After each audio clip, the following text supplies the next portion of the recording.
The day the dragons failed, the wind seemed to shift all at once across the wide, rolling plains that would forever be known as the Field of Fire. Once so certain of his might, Aegon Targaryen stood amid the wreckage of his hopes, his armor blackened and dented, his famed sword clutched in a trembling hand. Smoke curled through the air in lazy coils, obscuring the sun and turning it a ruddy orange-red. Where once the thunder of draconic wings had shaken men's hearts, where once the roar of flames had drowned out cries and war horns, now there was near silence except for a few last pained groans and the crackle of dying embers. A soft wind lifted the hem of Aegon's cloak, brushing ash and cinders against his greaves. Somewhere behind him, two figures in singed attire staggered about, calling out for the men who might still be alive. They were his sisters, Visenya and Rhaenys, each of them battered, each of them dazed. Their dragons, even from a distance, were silent lumps of flesh and bone, once majestic, now motionless where they had crashed to the ground. For centuries to come, minstrels and bards would write songs about the day the Targaryens' tide of conquest was turned, about how 3 dragons soared into the sky in a bid to terrify and burn half the armies of Westeros, yet perished, one after another, beneath an unrelenting hail of cunning tactics and near-suicidal bravery on the part of House Gardner and House Lannister. Histories would be penned, dusty tomes carried in the folds of the maester's robes, recounting how chivalry and cunning overcame the monstrous beasts that were rumored to be unstoppable. And men with a certain thirst for glory would raise tankards in taverns from the Arbor to the Twins, praising the thousands who marched under the combined banners of Highgarden and Casterly Rock that day, for it was their courage, and their secret alliances with newly arrived scorpion bolts from Qohor and Myr, that spelled the doom of the Targaryen cause. When the final dragon fell from the sky, a terrible hush spread across the battlefield. The mightiest weapon in the world lay dead in the blackened grass, bleeding from 100 wounds inflicted by scorpions the size of small catapults, each bolt tipped with steel shaped by cunning foreign smiths. The stench in the air was so thick it seemed to cling to every living thing. The reek of burned flesh, scorched earth, and the old copper tang of spilled blood. Aegon Targaryen had never thought to see such a sight. His entire claim, his entire notion of destiny, had centered around the unstoppable advantage of his dragons. Who could stand against Dragonflame, after all? The answer lay in the bodies of his men littered across the field, in the rivulets of blood trickling along scorched furrows in the earth. The answer was the alliance of Loren Lannister and Mern Nine Gardner, who had together devised a plan so bold, so unexpected, that they had staked the fate of their kingdoms on one desperate ploy. Let the Targaryens come, let them rise high on their monstrous mounts and breathe their fire. Let them see a great host in front, an open field to the horizon, the same advantage that had undone so many armies before them. But hidden in the ranks were too many scorpions to count, and behind them, way off at the edges of the horizon, stood yet more, cloaked by canvas tarps, readied by men who had drilled day and night. The moment the first swirl of flame licked down from the sky, that hidden artillery unleashed a barrage that hammered wings, scaly flanks, and proud, snarling maws. The beasts roared in agony, tossed and reeled as blood rained upon the field. And in one dreadful moment, the riders realized they had flown too close, believed too fervently that the legend of dragons alone was enough to guarantee their victory. Visenya's dragon, Vhagar, was the first to plunge downward, mortally wounded by 3 massive bolts embedded in her belly. Visenya herself barely leapt free before the beast crashed, the impact reverberating through the ground. Rhaenys' mare axes gave as good as she got, bathing entire lines of scorpion crews in dragonfire until men were reduced to shrieking shadows. Yet, the unending barrage of steel corals found its mark in her neck and flanks. A final, agonized roar cut short as the dragon collapsed, writhing amid the flames it had created. Aegon, astride the fearsome Balerion, had soared higher in a bid to flank and torch the scorpions from the rear, but the sky was thick with bolts, and soon Balerion was roaring, losing height, his wings tattered. Aegon clung desperately, face contorted with something that might have been disbelief. This was not the script the Conqueror had penned for himself. This was supposed to be the day he vanquished the last great host that could stand against his dream of uniting Westeros.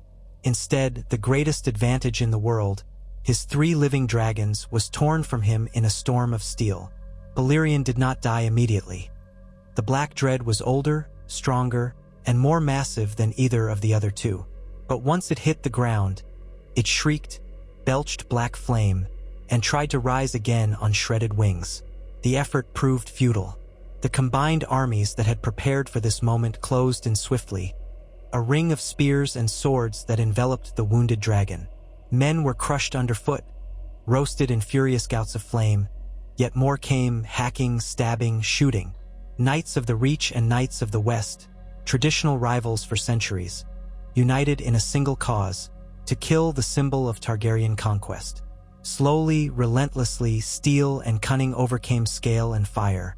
Aegon himself, battered by the fall, staggered away from the final thrashings of Balerion's tail.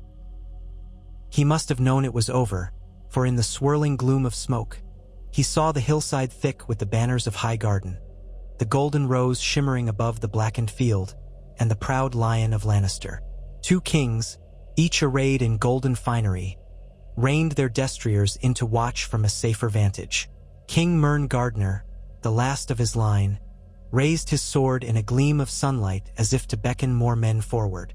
King Loren Lannister seemed calmer, assessing, as though calculating how soon the famed Aegon Targaryen would be forced to his knees.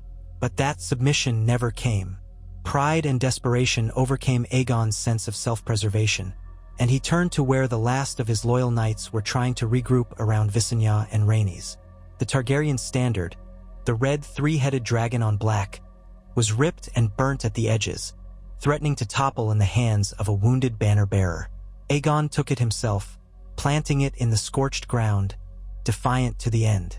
Soldiers of the Reach and soldiers of the Rock advanced in disciplined rows, their boots crunching over brittle patches of flame-seared grass. Blood streamed down Visenya's brow, her silver-gold hair matted against her cheeks. She still gripped Dark Sister, her Valyrian steel blade, but the ferocity in her eyes had turned to a stunned acceptance. Rhaenys struggled to stand, favoring one leg, smoke-streaked tears cutting paths through the soot on her face. They had lost, and the dream of a single, united Westeros under Targaryen rule had died with the last breath of their dragons. News traveled quickly. Ravens scattered in all directions from the field, carrying tidings both wondrous and terrible. House Targaryen's unstoppable conquest was halted. The 3 dragons were dead or dying, and a new age beckoned. The lords and ladies who had trembled at the approach of Targaryen sails now took a collective breath. In the span of a single day, the shape of history had changed. Aegon escaped with Visenya and Rhaenys, some said by the grace of King Loren, who saw no need to finish off the helpless Targaryens if they were willing to flee. Others claimed a small band of Targaryen loyalists spirited them away before either King Mern or King Loren could order their heads. Rumors would swirl for decades that Aegon had died on that field, and that an impostor fled in his name to Dragonstone. But the truth was that the Targaryen siblings vanished into the smoky horizon, nursing wounds that would scar them in body and spirit. In the months that followed, the world seemed to spin backward. Every would-be ally to House Targaryen abandoned them with haste. The lords of the Crownlands, who had begun to bend the knee, broke away, seeking new alliances or pledges of protection from whichever great house might shield them. Blackwater Bay, once dotted with Targaryen longships, now belonged to pirates, traders, and the occasional Tyrell war galley. The Storm King, Argilax's heir, proclaimed that the old lines would remain inviolate, that no foreign conqueror would steal storms from Storm's End. The young Harrenhal, newly minted lord of the Iron Islands and the monstrous castle of Harrenhal, boasted that he would make Aegon's skull into a goblet if the Targaryen dared set foot near the waters of the God's Eye. The Vale of Arryn shut its mountainous gates even tighter, suspicious of events unfolding to the south.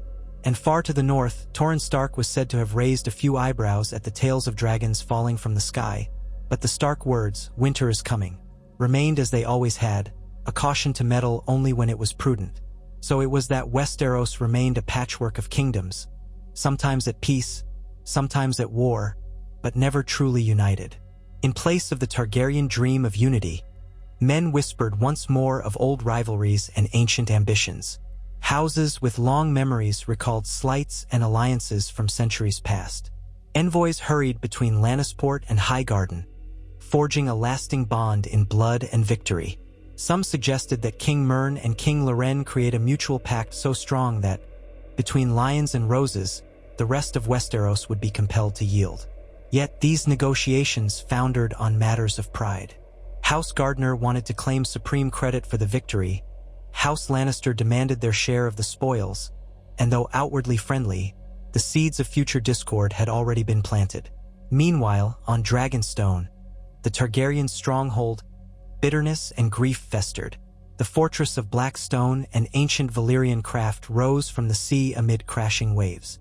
Within those basalt walls, Aegon's once boundless ambition had shrunk to a somber sense of duty, to survive and to avenge.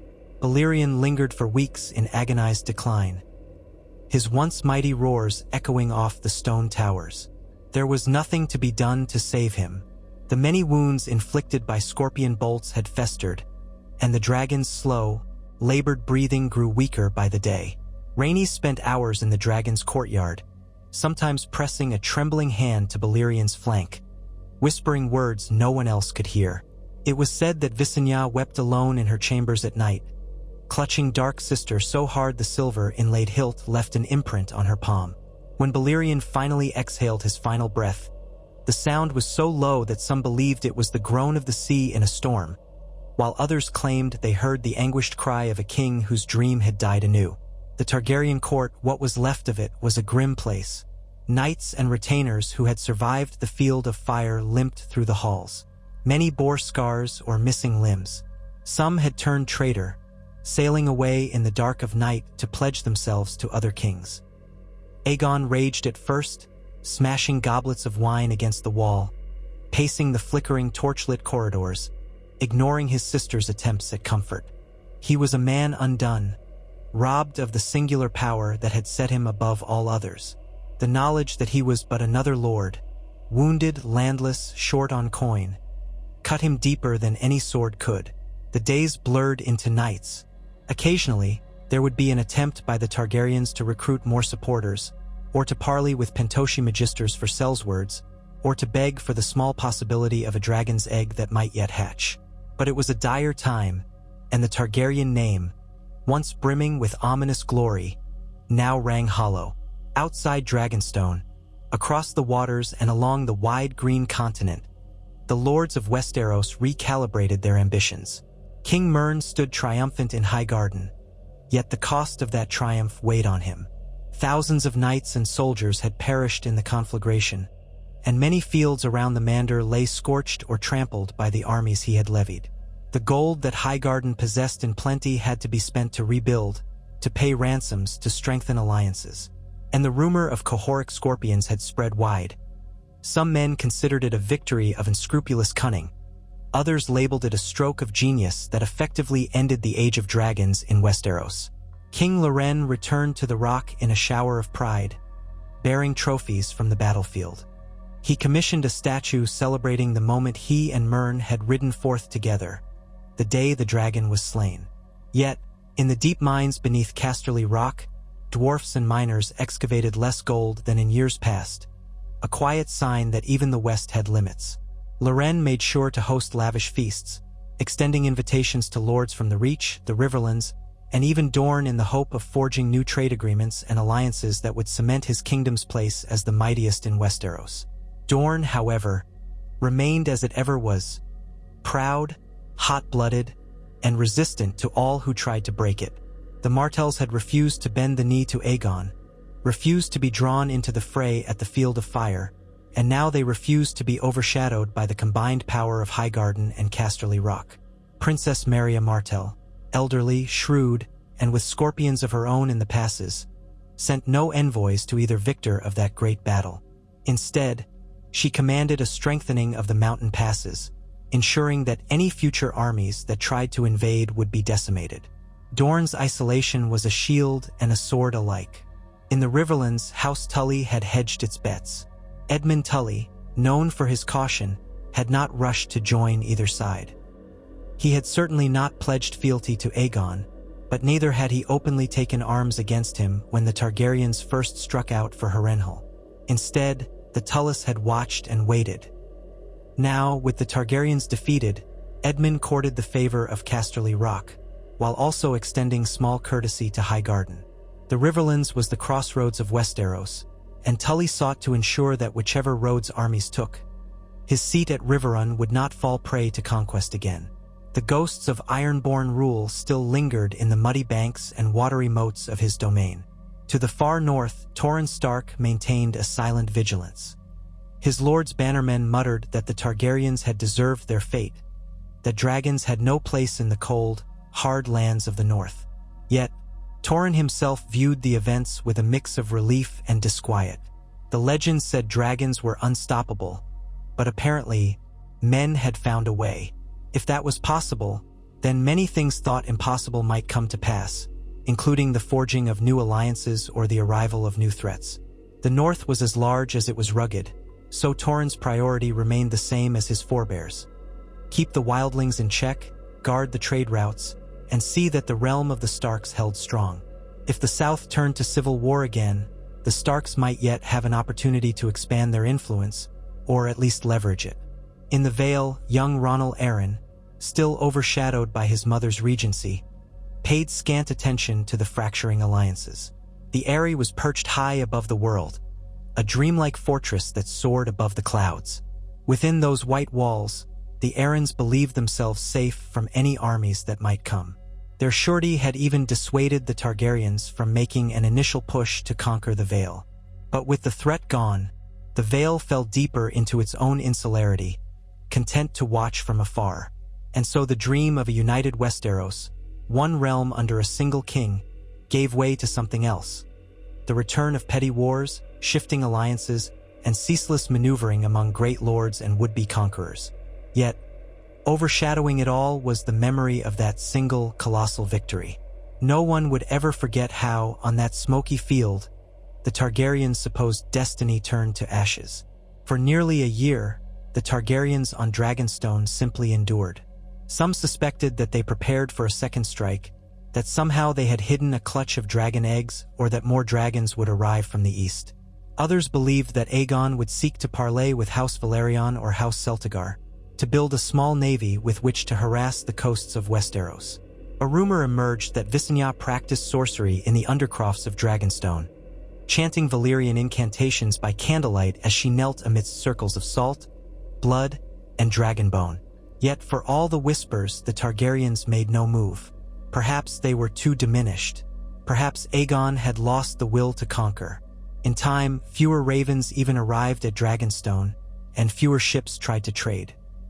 The once dreaded fortress slipped into the background of Westerosi thought, nearly forgotten except as a cautionary tale. That lull did not last forever. One winter's eve, a battered cog flying Targaryen colors arrived at the port of Duskendale. It carried a single envoy, a gaunt man with a silver beard, who announced in a trembling voice that King Aegon Targaryen sought an audience with King Loren Lannister. The cargo was a small chest of gold, presumably an offering to even secure a meeting. The local lord, a sworn bannerman of the Lannisters, sent a raven to Casterly Rock with a curt message. The Targaryens are seeking parley. The question was whether the Lannisters, secure in their triumph, would grant it. When word reached Highgarden, King Mern was not pleased. He had expected that if the Targaryens dared poke their heads above the parapet, it would be to him they would come begging. Were they not the ones who took the brunt of Targaryen fire at the Field of Fire, as well as contributed the majority of men? Yet, in the year since the battle, it was the Lannisters who had grown in prestige, in part due to shrewd maneuvering, trade deals, and the glamour of forging new alliances with the Riverlands. Already, Highgarden and the Rock were drifting apart, each seeking to proclaim itself the principal architect of Westeros's new order. So Mern insisted that if there was to be any audience with the Targaryens, it must be done jointly, with delegations from both Highgarden and Casterly Rock present. Loren, for his part, relented, but not without securing certain conditions that placed him in a more favorable position. Thus, on a crisp autumn morning a few weeks later, A small Targaryen galley sailed into the mouth of the Mander, escorted by ships bearing the Golden Rose of House Gardner and the Lion of House Lannister. Those expecting a triumphant or imposing display were disappointed. The Targaryen vessel looked old, the sails patched. A handful of Targaryen knights stood on deck, their armor dull and in need of polish. When the ship moored, Aegon Targaryen himself emerged, flanked by Visenya and Rhaenys, each of them clothed in somber, understated garments of black and red. There were no crowns, no shimmering capes, no roaring dragons. They looked more like exiles than conquerors. King Mern and King Loren received them at Bitterbridge, a neutral location roughly equidistant from the dominions of the two great houses. The Targaryens had request. The meeting on the pretext of negotiating a treaty, some arrangement by which they could hold Dragonstone unmolested, perhaps be granted recognition in exchange for never again attempting to conquer the continent. But the tension in the air was thick as stew. Armored men stood in disciplined lines on both sides of the wide wooden bridge, hands resting on sword pommels, eyes watchful. Aegon's visage was no longer that of the tall, imperious conqueror who had once ridden Balerion across Blackwater Bay. He seemed slimmer, his cheeks drawn tight, and his eyes held a haunted cast. Visenya's striking beauty was marred by a scar that traced from her temple down across one cheek, while Rhaenys moved with a subtle limp. Yet their Valyrian features, a certain silvered grace to their hair and the pale cast of their skin, still marked them out as something rare, even after defeat. King Mern made a great show of wearing gilded armor, the hilt of his sword shaped like a golden rose. King Loren, in turn, wore a cloak of crimson and gold with a roaring lion's head pin at his shoulder. Surrounded by their courtiers and knights, the two kings offered no bows, no cordial greetings. Aegon and his sisters did not bow either, though their manner was subdued. One might sense that all three Targaryens clenched their teeth at the humiliating knowledge that they approached these men who had shattered their armies, searching for clemency. Their retinues engaged in a measured silence. At first, the negotiations were stilted. King Mern demanded that the Targaryens swear, on pain of death, that they would never again mount an invasion. King Loren wanted them to cede any claims on the crownlands and to pay a heavy tribute in gold or goods if they wished to keep Dragonstone.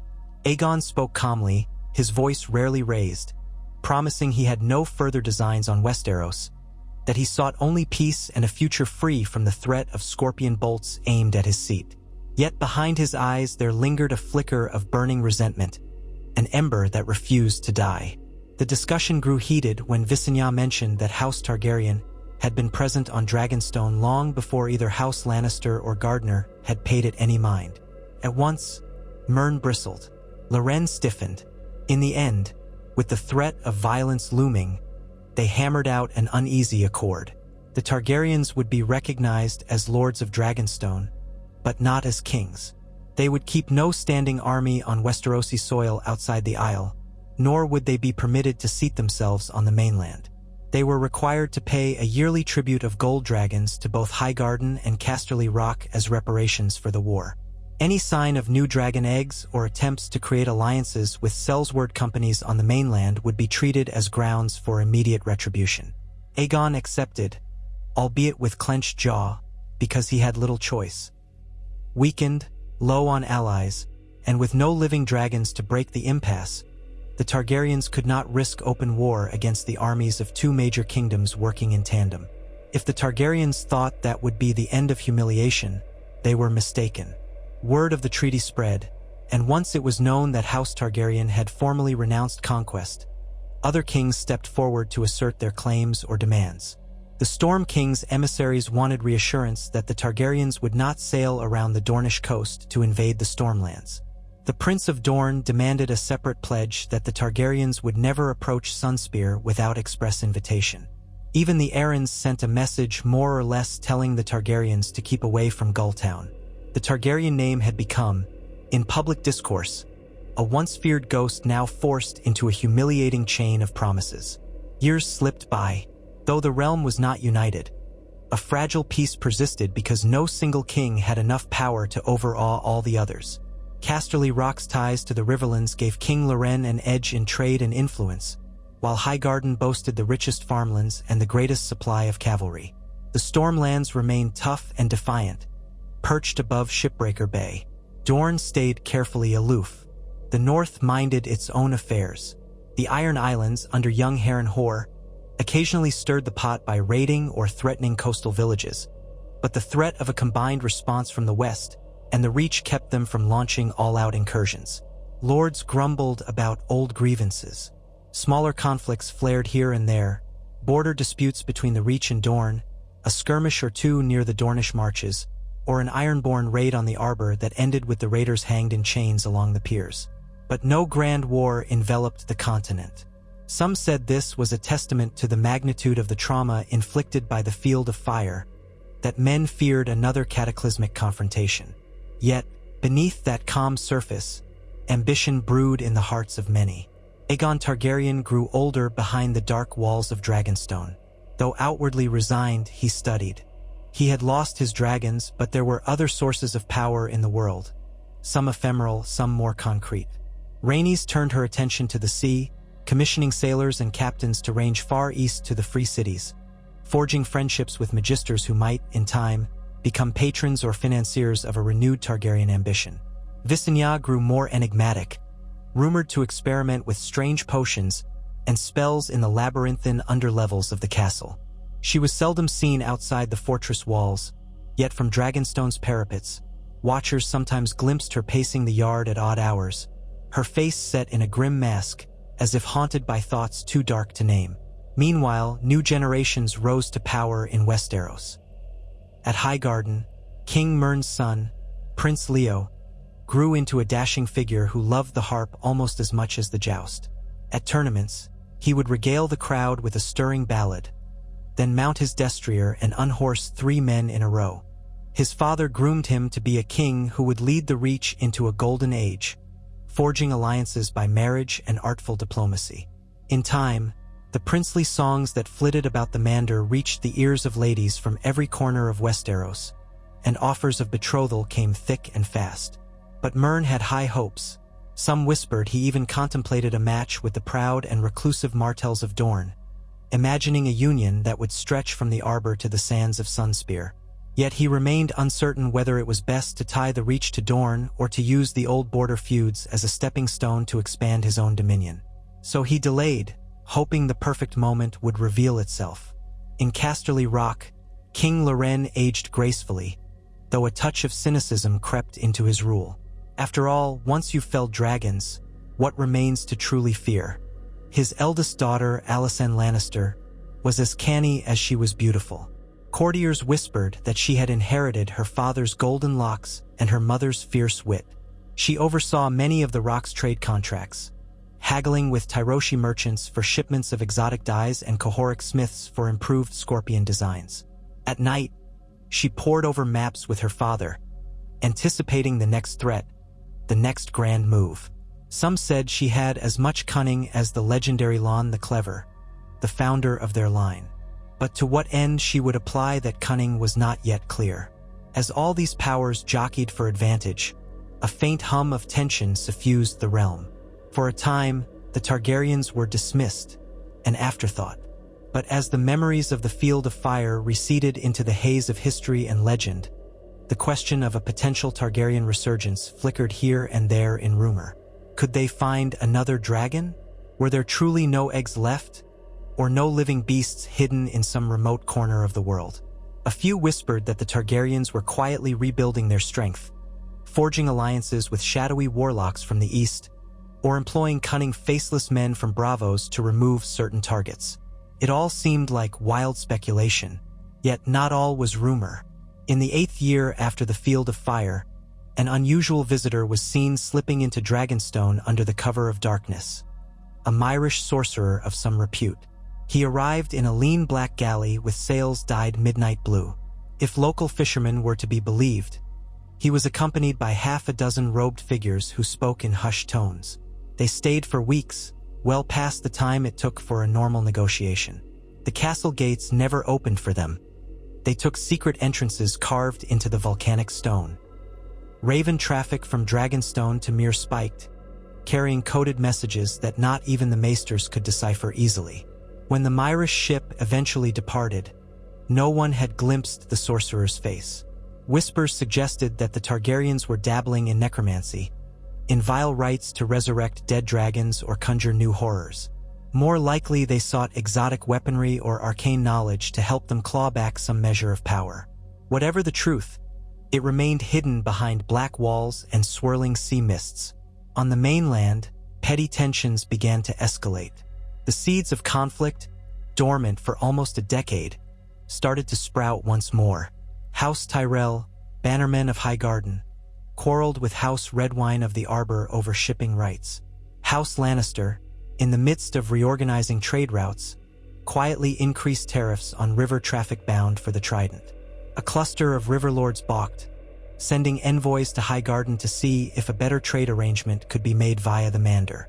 The seeds of resentment threatened to bloom into open strife. One small spark was often enough to ignite these flammable alliances. Dorne, too, pushed outward, nibbling at disputed border territories near the Dornish marches. The Marcher lords, sworn to the Reach, responded by tightening patrols and building new watchtowers. Princess Maria Martell had died of old age in the interim, and the new prince, Nymer Martell, proved far more aggressive in pursuing expansion.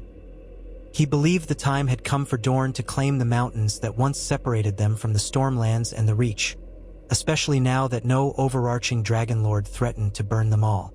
Skirmishes flared, mounted Dornish raiders crossing the Prince's Pass or the Boneway to test the defenses of the Marcher lords. Riders returned with new knowledge of where the watchtowers were, how many men they garrisoned. Highgarden threatened retaliation. Tensions mounted. Meanwhile, in King Loren's domain, talk of a grand tournament at Lannisport circulated. The Lannisters wanted a showcase of their wealth and martial prowess, a symbol to the rest of Westeros that the Rock stood as a beacon of strength and fortune. Banners from the Reach, the Riverlands, even the Stormlands and Dorne would be welcomed. The stage was set for politicking on a grand scale, for betrothals to be arranged, alliances sealed, or grudges reignited. The timing was delicate, as open hostilities simmered near the southern borders. Still, invitations were sent out, lavish in their promises of splendid feasts, champions' purses, and enough spectacle to be remembered for a generation. Of course, an invitation also went to Dragonstone, more as a formality than anything. No one truly expected the Targaryens to attend. They were pariahs, after all, living relics of a failed invasion. And yet, on the day the tourney was set to begin, a sleek ship bearing the Targaryen sigil appeared at the Lannisport harbor. Few recognized it, for it was newly built, smaller than the battered vessels they had used years before. Down the gangplank came Prince Aenys Targaryen, the eldest son of Aegon and Rhaenys, a boy of about 10 and 4, silver-haired, with calm, intelligent eyes. He was accompanied by Ser Miles Sunglass, a knight sworn to Dragonstone, and a small retinue of guards. Some said a hush fell over the docks at the sight of Valyrian features. Others simply gawked, remembering half-told stories about dragons and death. Prince Aenys' arrival set tongues wagging. Where was Aegon? Where were Visenya and Rhaenys? Why send a prince barely of man's age to represent the Targaryens at a grand tourney? The youth, for his part, carried himself with poise, politely greeting the Lannister officials who met him. Rumor claimed he had come to observe the skill of Westeros's knights, to rebuild the Targaryen name in the courts of chivalry rather than on the battlefield. So it was a bold gambit. Some spat that the Targaryens had no place among the honorable knights of Westeros, not after the horrors of Dragonfire. Others muttered that it took courage or folly to walk openly into the lion's den. King Loren, now a man in his later years, eyed the Targaryen prince warily from the dais at the opening ceremony. Aenys bowed, gracious and humble, offering a formal greeting on behalf of his father, who was indisposed with matters of state. Loren accepted the courtesy with cool politeness, but behind him Alicent Lannister, grown into a sharp-tongued lady of influence, studied the prince with keen curiosity. The Targaryens, it seemed, had found a different approach to power. Charm and alliances, perhaps, rather than fire and blood. The father had tried conquest and failed. Now the sun might try something else. The tournament itself was a sprawling affair. Knights from across Westeros competed in the justs, the melees, and the archery contests. Pavilions of all colors dotted the fields near Lannisport, their banners streaming in the sea breeze. Merchants hawked everything from lemon cakes to fine silks from across the sea. The crowd was a roiling mass of small folk and lords alike, all come to see who would win glory. Rumors swirled around Prince Aenys, who did not ride in the joust. He was not yet well known for his martial prowess, but instead observed from the royal stands, smiling faintly at the sight of spectacular collisions of lance upon shield. In the evenings, feasts were held in the great hall. Music rang out, minstrels sang of heroic deeds, and alliances were tested over cups of strong wine. It was here that Aenys made his subtle play. He conversed with younger sons of powerful lords, with ladies of high birth who might be swayed by the novelty of his Valyrian heritage, and with knights who had once admired the Targaryens' legendary dragons before the great defeat. He listened more than he spoke, gleaning hints of discontent, secrets of feuds that might be leveraged. Though few recognized it then, this was the start of a slow, careful weaving of Targaryen influence, one that relied on courtesy and rumor, not the pounding drums of war. Matters took an unexpected turn, however, on the second day of the joust. A formidable knight from the Reach, Ser Gon Beesbury, unhorsed 3 challengers in quick succession, drawing roars of approval from Highgarden loyalists. He was set to face a Lannister champion next, Ser Lancel Lorch. With tensions high between the Reach and the West, the joust took on a political dimension. A ferocious tilt ensued, both knights splintering lances, each pass a demonstration of impeccable skill. On the final pass, Ser Gon landed a solid blow to Ser Lancel's helm that sent the Lannister champion crashing to the dirt. Applause erupted from the Reach faction, while the Lannisters fumed. Ser Gon, exulting in his victory, made a hot-headed remark on the field, something about how the lion was toothless without cohoric scorpions. The crowd fell silent at the insult, which cut deep. Ser Lancel, humiliated, had to be restrained from drawing steel on the spot. The tension was thick enough to taste in the air. King Loren made a point of awarding Ser Lancel a consolation purse for valiant effort, while King Mern's representative soared with pride over the Beesbury victory. Factions formed around the lists, lords from the Reach and the West glaring at each other over cups of wine. Harsh words flew in the encampments. Rumor said that some knights from Highgarden had seized the moment to challenge their Lannister counterparts to private duels. Blood might have been spilled that very night if not for the presence of King Loren's guards. But the wound to Lannister pride was real. Prince Aenys Targaryen watched from the sidelines, gleaning insight into how easily the unity of the victors of the Field of Fire could unravel. He saw the scowls and clenched jaws, the barely veiled threats exchanged by men who had once stood side by side to destroy the Targaryens. That alliance, forged in the heat of battle, had cooled into brittle pride, ready to snap under the slightest pressure. He wondered if his father, from Dragonstone, observed this rift as well. No matter how thoroughly one side wins a war, old ambitions and slights remain. The realm was fragile, with too many would-be kings jostling for prominence. Another night of feasting followed, but the mood was sour. King Loren tried to salvage merriment, bringing in bards and fools, refilling cups of wine as though an endless river poured from the rock's coffers. In truth, the men glowered as they drank. Small rifts threatened to widen. A few river lords, standing near Tully retinue, were overheard complaining about Lannister trade tariffs. Stormland knights snickered at the flowery style of the Reach. Words escalated into shoving. King Loren, for all his attempts at courtesy, was forced to declare that any man brawling in his hall would spend the rest of the tourney in the dungeon.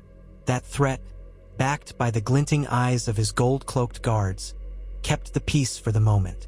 Then, on the final day of the tournament, amid the tension and pageantry, came an unexpected and shocking twist. A hush fell over the crowd when a black-armored knight appeared at the lists, unannounced, requesting a tilt against all comers. His shield bore no sigil, his visor stayed down, and he spoke not a word. A squire at the rail declared him the Knight of the Dragon, a mocking invocation that made more than one spectator glance toward the Targaryen prince. The crowd murmured in confusion, though some thought it might be a mummer's trick or a brash new competitor seeking attention. Ser Gawain Beesbury, flushed with victory from his earlier bouts, rode forward to accept the challenge. But the Knight of the Dragon jousted with uncanny precision. On the first pass, he shattered Ser Gawain's lance and toppled him to the dirt. The hush deepened. The knight unhorsed 3 more challengers in swift succession, each time returning to the tilt as though it was a mere chore. Finally, a Westlander knight, Ser Tybolt Marbrand, managed to break the Black Knight's lance, but was still hurled from the saddle by a thunderous blow. The stands erupted with speculation. Was this a living legend? A ghost? Could it be a Targaryen in disguise? When King Loren demanded that the knight unmask himself, the Black Knight bowed once from the saddle and rode away without a word, ignoring the calls of heralds and the protests of the outraged crowd. Guards hurried to give chase, but the knight spurred his horse through the throngs, vanishing amid the labyrinth of pavilions outside the field. By the time they reached the edge of the camp, there was no sign of him. Some insisted it was a trick orchestrated by the Targaryens, but Prince Aenys seemed as startled as anyone. Others suggested it might have been one of Loren's own knights, staging a dramatic display to overshadow the humiliations from the day before. Whispers reached new heights, and no single explanation satisfied every curiosity. That night, as the tents were struck and nobles prepared to depart, the tension across the field was palpable. Old resentments had reopened. The illusions of a stable realm, an alliance forged in the triumph at the Field of Fire, showed cracks. Some vowed to investigate the identity of the Knight of the Dragon, while others threatened to settle old scores with steel. For his part, Prince Aenys quietly boarded his ship the following morning, exchanging polite farewells with King Loren but gleaning no real warmth. Whatever alliances he might forge, they would require more cunning. One thing was clear: the realm was no closer to unity than it had been the day the Targaryens arrived on Westeros. As the years continued onward, simmering rivalries grew more pronounced. Conflicts along the Reach-Dorne border flared. The West pressed the Riverlands on trading rights. The Stormlands eyed potential expansion up the King's Road, or perhaps along the coast. And all the while, House Targaryen, bound to the black stone of Dragonstone, quietly worked its webs of influence, forging slow friendships among lesser lords, hinting at rewards if ever the Targaryens rose again. Over time, the name of the Targaryens became a rallying point for malcontents. Here and there, younger sons of impoverished houses dreamed of the glories that might be won if the Targaryens reclaimed their dragons, though the last living dragons were gone. Some whispered that far across the narrow sea, in the ruins of Valyria, an unhatched clutch might yet be found by those daring or foolish enough to brave the cursed roads of the peninsula. The seeds of conspiracy sprouted in taverns from the Stepstones to Maidenpool. If a new dragon could be born, then perhaps the Targaryens could right the wrongs that had left Westeros perpetually fractured. Yet these were only dreams, and the fearsome memory of the Field of Fire reminded men that dragons could die. Within a decade of that fateful battle, Westeros found itself at a crossroads yet again. No single force could lay claim to the entire continent.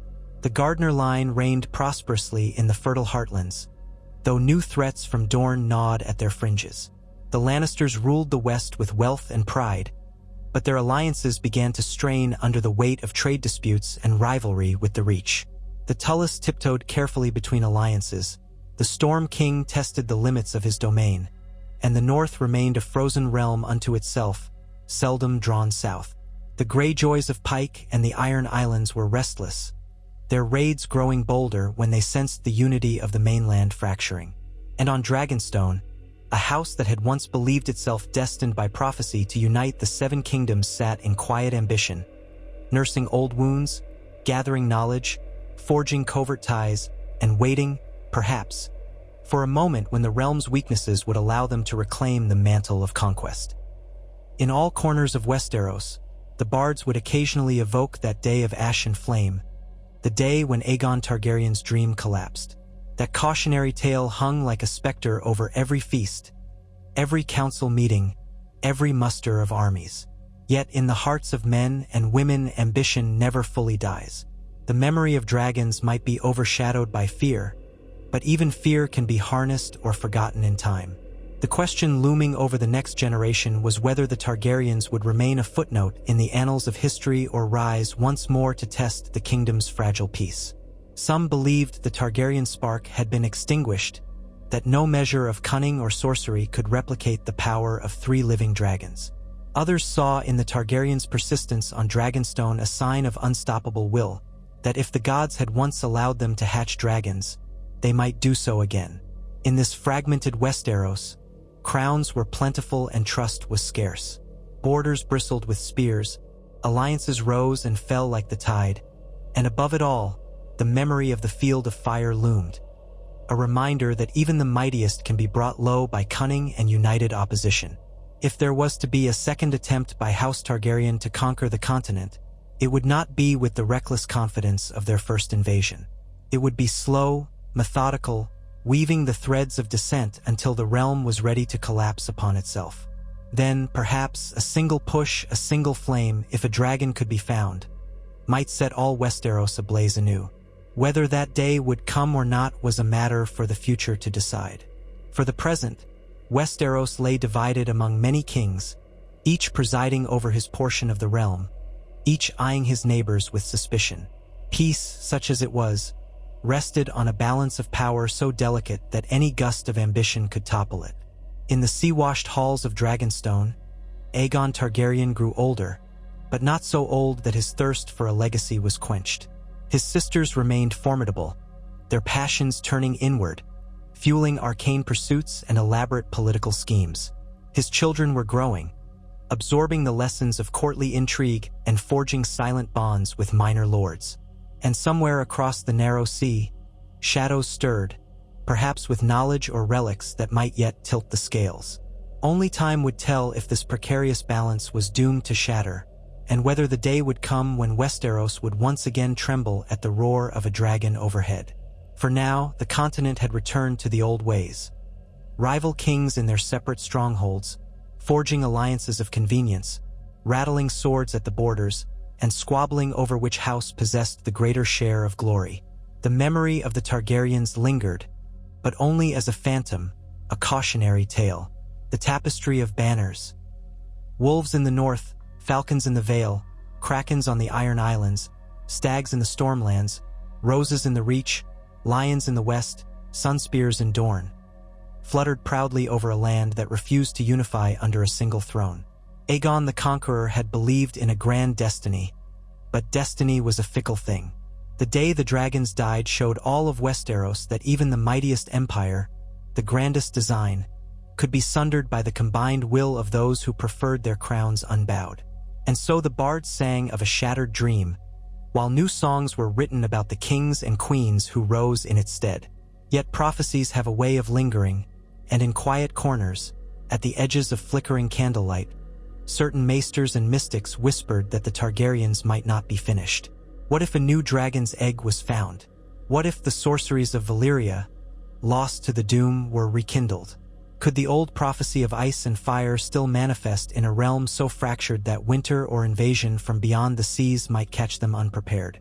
The ifs and mights swirled like autumn leaves in the wind, as intangible as the smoke that once curled from Balerian's maw.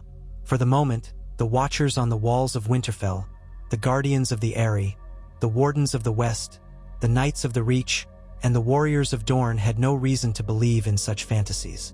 Their swords were drawn against each other, their energies spent on immediate ambitions. And so it remained for a time, a precarious tapestry of lesser conflicts and guarded truces, destined perhaps to unravel in the face of something greater, if ever the realm recognized a greater threat or a common cause.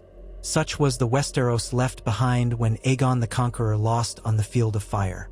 Where once the Targaryens had dreamed of a single throne for all the realms, now each kingdom sat upon its own seat of power, proud and unyielding. The battered dragon lords skulked in their island fortress, weaving quiet intrigues in the gloom. The lions and roses eyed each other with suspicion, each claiming the mantle of mightiest kingdom. The stags and sunspears contested the stormy marches. The krakens circled the coasts in search of plunder.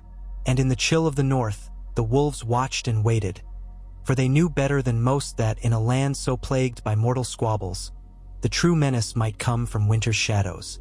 If destiny was still stirring, it had yet to reveal its final hand, and the tapestry of power was left unbound, waiting for the next bold stroke to reshape it all once more. Thick clouds of sea mist clung to Dragonstone's basalt walls on the morning Prince Aenys Targaryen returned from the Lannisport tourney. The narrow courtyard behind the castle's main gates lay strangely silent as the young prince disembarked from a modest barge, his expression subdued. Where once the fortress might have rung with the roar of dragons overhead, now only the wash of the tide and the caw of gulls disturbed the hush. A handful of guards offered bows as he passed, and Aenys acknowledged them with a terse nod. Tall, thin torches sputtered in the damp air, unable to provide more than feeble light in the gloom. The black stone towers and walls might have seemed ominous to an outsider, but to Aenys they were simply home, albeit a home that felt increasingly suffocating. He came alone into the high hall, where a single hearth crackled, casting long, dancing shadows across the carved pillars. Aegon Targaryen, his father, stood near the flames, robed in crimson with a heavy cloak of black fur at his shoulders. It had been years since Aegon last tried to conceal the deep lines of care that carved his face. Worry and frustration had worn them into his cheeks, drawing them taut, and silver stubble dusted his jaw. Despite it all, he still possessed a certain poise, a presence that might have been regal under different circumstances.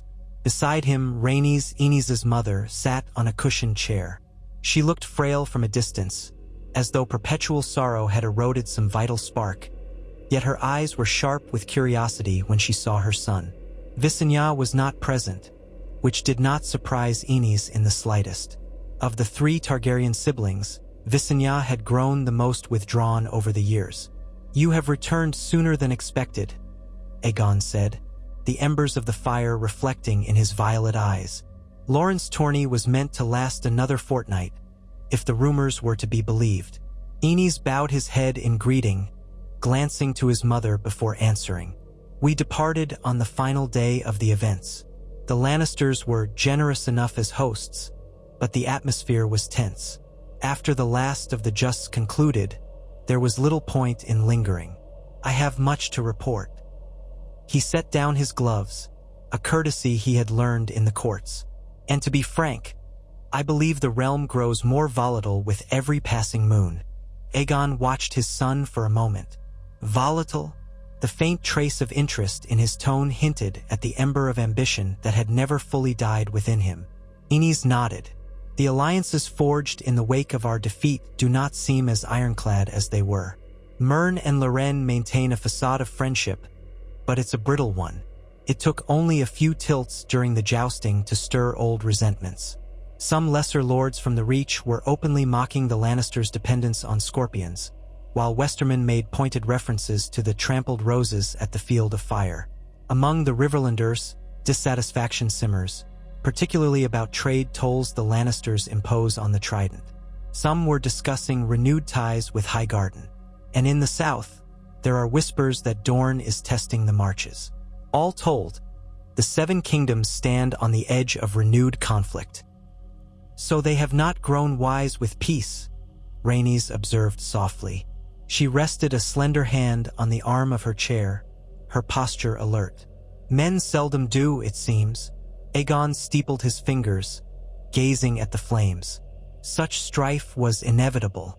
Unity can be forged in the face of a single, terrifying threat, but once that threat is gone, each lord reverts to seeing only his own advantage." He exhaled. "And we were that threat once." A flicker of bitterness underscored his final word. "We might be again," Aenys said, his voice measured. Aegon's eyes snapped to him. "Not with dragons," the prince added quickly. "Unless my Aunt Visenya performs some miracle in her crypt of sorcery. But if the kingdoms fracture, if Loren and Mern draw steel on each other, if Dorne invades or the Ironborn begin raiding in earnest, there may come a moment when smaller lords wish for a power strong enough to shield them, a power not bound to the squabbles of the mainland. Rhaenys gave a mirthless smile. A cunning notion, yet we are still viewed with deep suspicion. Our name conjures memories of fields set aflame. Even after all these years, men do not forget the sight of dragons overhead. She paused, eyes distant. They also do not forget how we were brought low by scorpion bolts. Aenys inclined his head. True, yet I sense that suspicion is not the same as it was. Our generation has grown up without seeing dragons in the sky. There is curiosity now, especially among younger knights and second sons. They wonder if our cause might provide them glory, or revenge on lords who overshadow them. At that, Aegon shifted, folding his arms. So you believe we should cultivate disaffected lords, stoke resentments, and bide our time until open war resumes? His son's expression did not falter. Something like that. We need not raise the banner of war ourselves. We simply need to be prepared to take advantage of the realm's chaos, should it come. Already, in Lannisport, I had quiet discussions with knights from the Reach, the Riverlands, and even a few from Storm's End. They are not allies yet, but they listened when I spoke. Some asked after our house's well-being, whether there were truly no more dragons or eggs. They were curious. Rhaenys looked at her husband. Curiosity can be coaxed into sympathy or shaped into opportunity. It is more than we had before. She shifted in her seat, as though her leg pained her, a lingering reminder of her injuries at the field of fire. What say you, Aegon? For a long moment, Aegon studied the dancing flames. When he finally spoke, his voice was low, threaded with an undercurrent of regret and unquenched ambition. We must tread carefully. Our name remains tarnished in the minds of lords who lost kin to our flames. But perhaps the cracks in their alliances are wide enough for us to slip through. We have spent years licking our wounds on Dragonstone, paying tributes under that humiliating treaty with Mern and Lorraine. If the realm truly tilts back into war, we can use that chaos to renegotiate our place in Westeros on more favorable terms. He paused and raised his gaze to meet Aenys' eyes. But let us not be naive. If we provoke them too openly, they will recall the unity they forged at the field of fire. We cannot stand against them without dragons. Not yet. So we remain watchers, Aenys said. But watchers prepared to strike when the time is right. Aegon gave a faint nod. Exactly. Rhaenys let out a sigh of relief, as though this renewed sense of purpose brightened the dim halls of Dragonstone. Then her expression hardened. We should consult Visenya. Her knowledge of matters arcane might prove useful. Even if she cannot hatch a new dragon or resurrect Balerion, perhaps she has gleaned ways to strengthen our hand. Arcana from the east, potions to sharpen swords or cloak ships. Something to shift the balance, even if only by degrees. The mention of Visenya brought an uneasy silence. Of the 3 Targaryen siblings, she had taken the defeat the hardest, or at least, her grief had manifested in ways that confounded those around her. She often vanished into the labyrinth of vaults beneath the castle, sometimes for days, studying tomes in High Valyrian and exploring hidden archives left behind by older generations of House Targaryen. Her footsteps seldom echoed in the more populated corridors these days, and the few knights who encountered her reported that her silver hair was streaked with new lines of gray, her face thinner. She rarely engaged in conversation unless it pertained to something she deemed relevant to her quest for hidden knowledge. Yet Rhaenys was correct. If House Targaryen was to cultivate every possible advantage, they could not overlook what Visenya might have discovered in her clandestine pursuits. Aegon waved a hand, as though acknowledging the necessity of it. Yes, we'll speak with her soon. In the meantime, Aenys, write down every name of note that you encountered at the tourney. Every younger lord or knight who showed the slightest interest in our house. We can send discreet envoys later, perhaps forging private bonds. We must do this quietly, so that neither Mern nor Lorraine realize what we're about. Aenys bowed. Yes, father. With that, the family parted, leaving Aenys to ascend the twisting steps toward his chambers, where parchment and ink waited. Rhaenys spoke quietly with Aegon by the hearth, while the flames sent flickering light across their somber faces. Outside, the wind howled over the battlements, carrying the brine-scented air of the narrow sea. Dragonstone's old towers and gargoyles stood vigil, as though recalling a time when wings of living flame cast shadows over the courtyard. Now only echoes remained. In the days that followed, Prince Aenys penned letters to half a dozen knights who had drawn his interest at Lannisport. He kept each missive vague, inquiring after their families, commending them on their performance at the tourney, and hinting at a desire for camaraderie between men of valor, as though they were all part of the same chivalric tapestry. He chose his words carefully, adding subtle flattery, avoiding any mention of House Targaryen's tarnished legacy. Some might read the letters and discard them, but others might respond, curiosity being a powerful spur in a realm where new alliances were rarely refused out of hand. Meanwhile, Visenya finally emerged from her hidden studies. It happened on a still night when the moon hung low over the sea, gleaming off the dark waves. She appeared in Aegon's solar unannounced, wearing a robe of heavy black cloth embroidered with faint Valyrian glyphs. Though she had aged and carried the scars of that day on the field of fire, her bearing remained regal, her gaze intense. Candles sputtered in the room's corners, and Aegon glanced up from a ledger detailing the tributes owed to Highgarden and the Rock. "You look well," he said, a hint of courtesy in his tone. Visenya let out a low, humorless laugh. "I doubt that." She stepped closer, letting her eyes roam across the scattered parchments on his desk. "I've heard you and Rhaenys have renewed some measure of ambition. Aenys too. Is that correct?" Aegon exhaled. "We have not precisely renewed it, sister. It never left us. But yes, we see an opportunity in the growing rifts among the kings. If a war breaks out, perhaps we can reclaim our rightful place. The question is how." Visenya inclined her head. "We have no dragons, and it would be foolish to imagine discovering a mature one hidden in the dark corners of the world. But other powers exist, or so the old texts suggest." Aegon's eyes narrowed. "Sorcery?" She shrugged. "Sorcery, perhaps, or less flamboyant forms of arcane cunning. There are potions from Sothyros rumored to make men impervious to flame. Salts from Ashai said to sharpen the mind and break illusions. Devices from Karth that can harness wind and heat, though to what end I've only heard rumor. Even illusions, making an army appear larger or smaller, or forging fear in the hearts of enemies. We are not the first men and women to crave an advantage on the battlefield. Others have walked this path." "How many have succeeded?" Aegon asked, carefully neutral. "Few," Visenya said flatly, "and those who toyed with the darkest arts often found themselves undone. But not all knowledge is a poison. I believe there are ways to replicate, in part, the fear we once conjured with dragons. A cunning illusionsmith might create monstrous shapes in the sky or cause the clang of unseen armies in the night. If men are convinced we have new horrors at our disposal, they might hesitate to unite against us so readily." Aegon stared at her in the wavering candlelight, half uncertain whether to scoff or consider the possibility. Deception on that scale would require an elaborate, carefully planned ruse, and the risk, if discovered, would be enormous. Visenya allowed a faint curve of her lips. "Nothing ventured, nothing gained. You recall how we once took Harrenhal almost without a fight, because men feared the wrath of the dragons overhead. Now we must rely on the fear of the unknown. If the realm believes we have found new powers, they may hesitate to raise scorpions against us.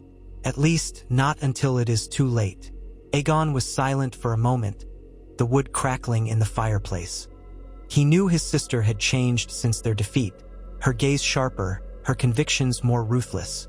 "What exactly would you propose? A grand illusion at the next major gathering of lords? Summoned wraiths prowling the coasts near our seat?" Visenya's features flickered with the candle's glow. "That I cannot yet say. The illusionsmiths of the East demand a high price for their craft. But I have made discreet inquiries. There are those who can conjure images in the clouds, or reflect shapes in the darkness with cunning lights. It might be enough to sow confusion at a critical moment, to unravel the alliances we fear. There is also the possibility of forging stronger alliances with foreign sell-sales or free companies, some of whom might be lured by the promise of gold or, better yet, land once we reestablish ourselves. That, in combination with illusions or other arcane feats, might tilt the scales. He rubbed his temples. "You've given this considerable thought." "I've had years of solitude," Visenya replied softly. "Years to reflect on how our birthright was snatched from us, how I failed to keep my sister's dragons in the sky. If men and steel alone can kill dragons, perhaps it is time for us to master the arts of men and steel ourselves, along with anything else that might grant an advantage." Though Aegon said nothing, there was a subtle shift in his posture. A concession, perhaps. The look he cast upon his sister held a kind of forlorn admiration. Once, he would have disdained illusions or trickery as beneath the majesty of a dragon lord. But that era had passed. In the weeks that followed, Visenya continued her clandestine studies, while Aegon oversaw preparations to expand the Targaryen fleet. Their treaty with Mern and Loren forbade them from maintaining a large standing army on the mainland, but it did not strictly limit how many ships they could own for defensive purposes. Aenys threw himself into the management of this project, hiring shipwrights from Lys and Tyrosh, men of talent eager for coin. Slowly, under the overcast skies of Dragonstone, keels were laid in hidden coves. The Targaryen fleet would not rival that of the Redwynes or the Valerians, but it was a start. Meanwhile, letters began returning to Dragonstone, cryptic responses to the ones Aenys had sent. Several knights wrote polite rejections of further correspondence, citing loyalty to their lords. Others, however, were more open. A certain Ser Harry's Blunt of the Reach wrote that he was intrigued by the chance to serve a new cause, as he felt overshadowed at Highgarden. A pair of Riverland knights, lesser scions of House Derry, requested a secret meeting to discuss potential mutual interests, especially if the Targaryens could offer them coin or help them unseat rivals. A few Stormlanders also expressed cautious interest. These were small sparks, far from enough to rekindle a war, but sparks nonetheless, and Aenys collected them as a man might gather dry kindling before a long winter. Eventually, if the realm fractured in a great storm, these sparks could light a blaze. Across the sea of politics, the rest of Westeros knew little of these developments, though signs surfaced for those with keener eyes. The men of Highgarden and Casterly Rock believed the Targaryens too weak to matter. The Storm King at Storm's End scoffed whenever a rumor circulated of Targaryen letters to minor lords, believing the exiled dragon lords had no real wealth or power. Dorne, behind its mountain passes, cared little about the Targaryens, more focused on raiding or pressing small claims in the marches. Even so, a rumor persisted that Princess Dyria of Dorne, daughter of Prince Nymer, had grown fascinated by tales of Valyria's lost secrets. She was said to collect odd manuscripts and relics, though how or why remained a matter of speculation. Some wondered if she might one day reach out to the Targaryens, but so far, there was no sign of it. The bigger tensions lay between Highgarden and Casterly Rock. King Mern Gardner believed it was time for the Reach to assert its place as the preeminent power in Westeros. The fertile fields of his kingdom swelled with bountiful harvests, and Mern saw an opportunity to pressure the West by restricting grain exports if the Lannisters didn't loosen their trade tolls on the Riverlands. In response, King Loren Lannister threatened to impose new tariffs on all goods passing through Lannisport destined for the Mander. These tit-for-tat measures stoked resentment on both sides. A second major point of contention arose when a minor border lord in the Reach constructed a new holdfast close to a disputed boundary, an action that some Westermen read as a stealthy attempt to extend Highgarden's domain. It seemed that only pride and memories of the Field of Fire kept them from an immediate break in relations. The fear of repeating so devastating a battle lingered, but every moon's turn brought fresh provocations. Then, quite unexpectedly, Dorne re-entered the picture in a more dramatic way. Dornish riders, believed to be under the orders of Prince Nymer himself, launched a swift incursion into the Dornish marches, capturing 2 small keeps held by bannermen of House Cairn, the Lord of the Marches. The raid was bloody and outraged the Reach. King Mern's forces mustered along the border, knights polishing their armor, rangers scouting the mountain passes. Though the Marcher Lords had always skirmished with Dorne, this was more than a mere raid. It was the seizing of stone keeps once sworn to Highgarden. In a realm so precariously balanced, this threatened to ignite a broader war. Whispers spread that Mern would mobilize the full might of the Reach and attempt to conquer or at least severely punish Dorne, as Aegon Targaryen had tried. Though without dragons, the effort would be both costly and uncertain. The Lannisters watched these developments with interest. Some at Casterly Rock suggested that Loren ally with the Dornish as a means of pressuring the Reach, forcing King Mern to divide his attention. But Loren hesitated. Dorne was notoriously difficult to subdue, and equally difficult to trust when it came to alliances with Outlander kingdoms. Others advised Loren to remain neutral, let the Reach entangle itself in a drawn-out conflict with the Dornish, and then exploit the situation for trade concessions. The smell of potential war drifted across the continent like wood smoke on a still day. Lords and ladies of every region began stockpiling supplies, renewing old alliances, or forging new ones. Even the Vale, so often insular, signaled that it was strengthening watchposts in the Mountains of the Moon in case war spilled north. The Storm King readied his garrisons, uncertain if Dorne might turn east once it was done harassing the Reach. In that season of gathering storms, the Targaryens on Dragonstone saw an opportunity. If Highgarden and Dorne went to war, and if the West took advantage, the careful balance that had kept Westeros in a patchwork of uneasy peace would tip. A war to the south might spread, or might open vulnerabilities for smaller houses to shift allegiances. The Targaryens had only to fan the flames at the right moment. And so Aenys wrote more letters, more carefully tailored messages hinting that House Targaryen had resources from across the Narrow Sea. If hostilities escalated, perhaps those resources might provide an edge to any lord bold enough to accept Targaryen friendship. Amid this swirl of maneuvering, an unexpected invitation arrived at Dragonstone, a sealed parchment bearing the sigil of House Martell.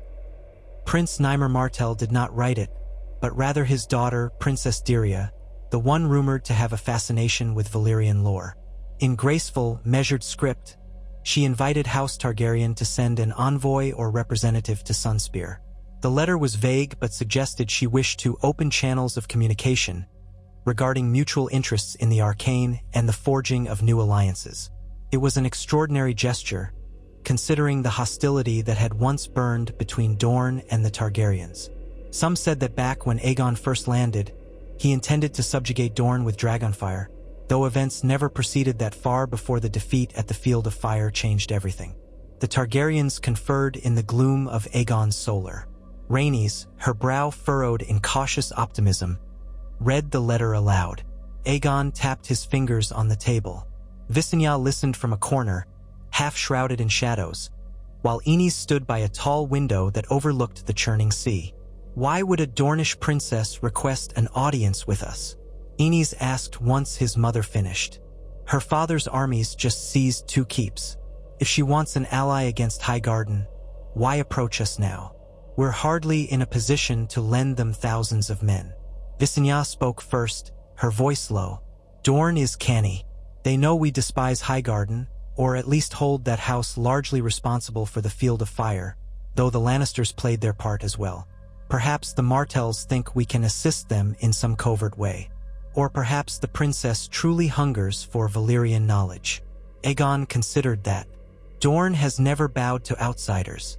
If Mern truly marches, the Dornish might hope for some advantage, even if it's intangible, like illusions or arcane trickery, which Visenya has been studying. Rhaenys shifted her weight in the chair.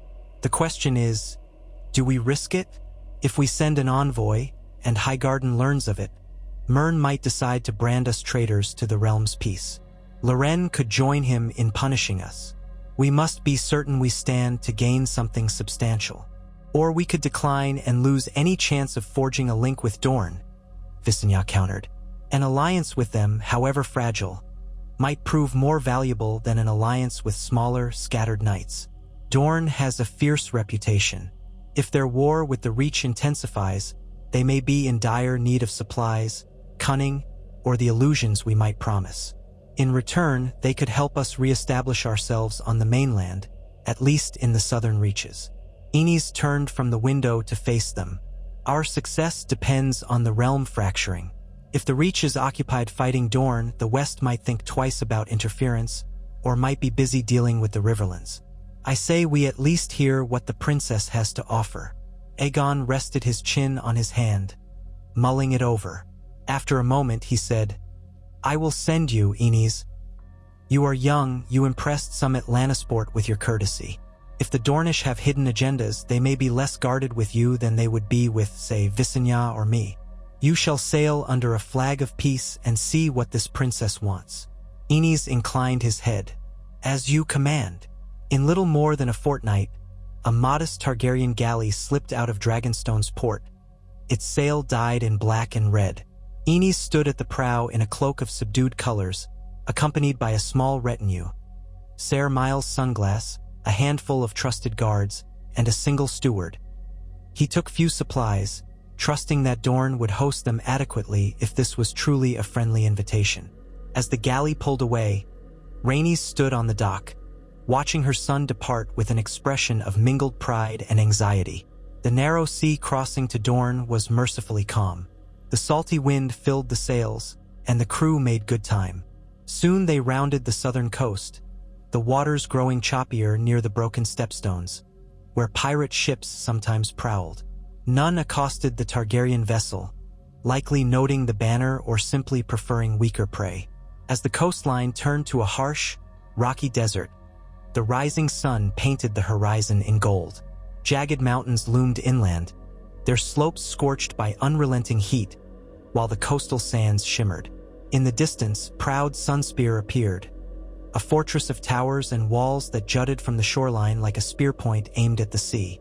Dorne's capital had its own elegance, though less green and soft than Highgarden. The architecture was sandy-hued, with slim towers reaching skyward and arched windows open to the breezes.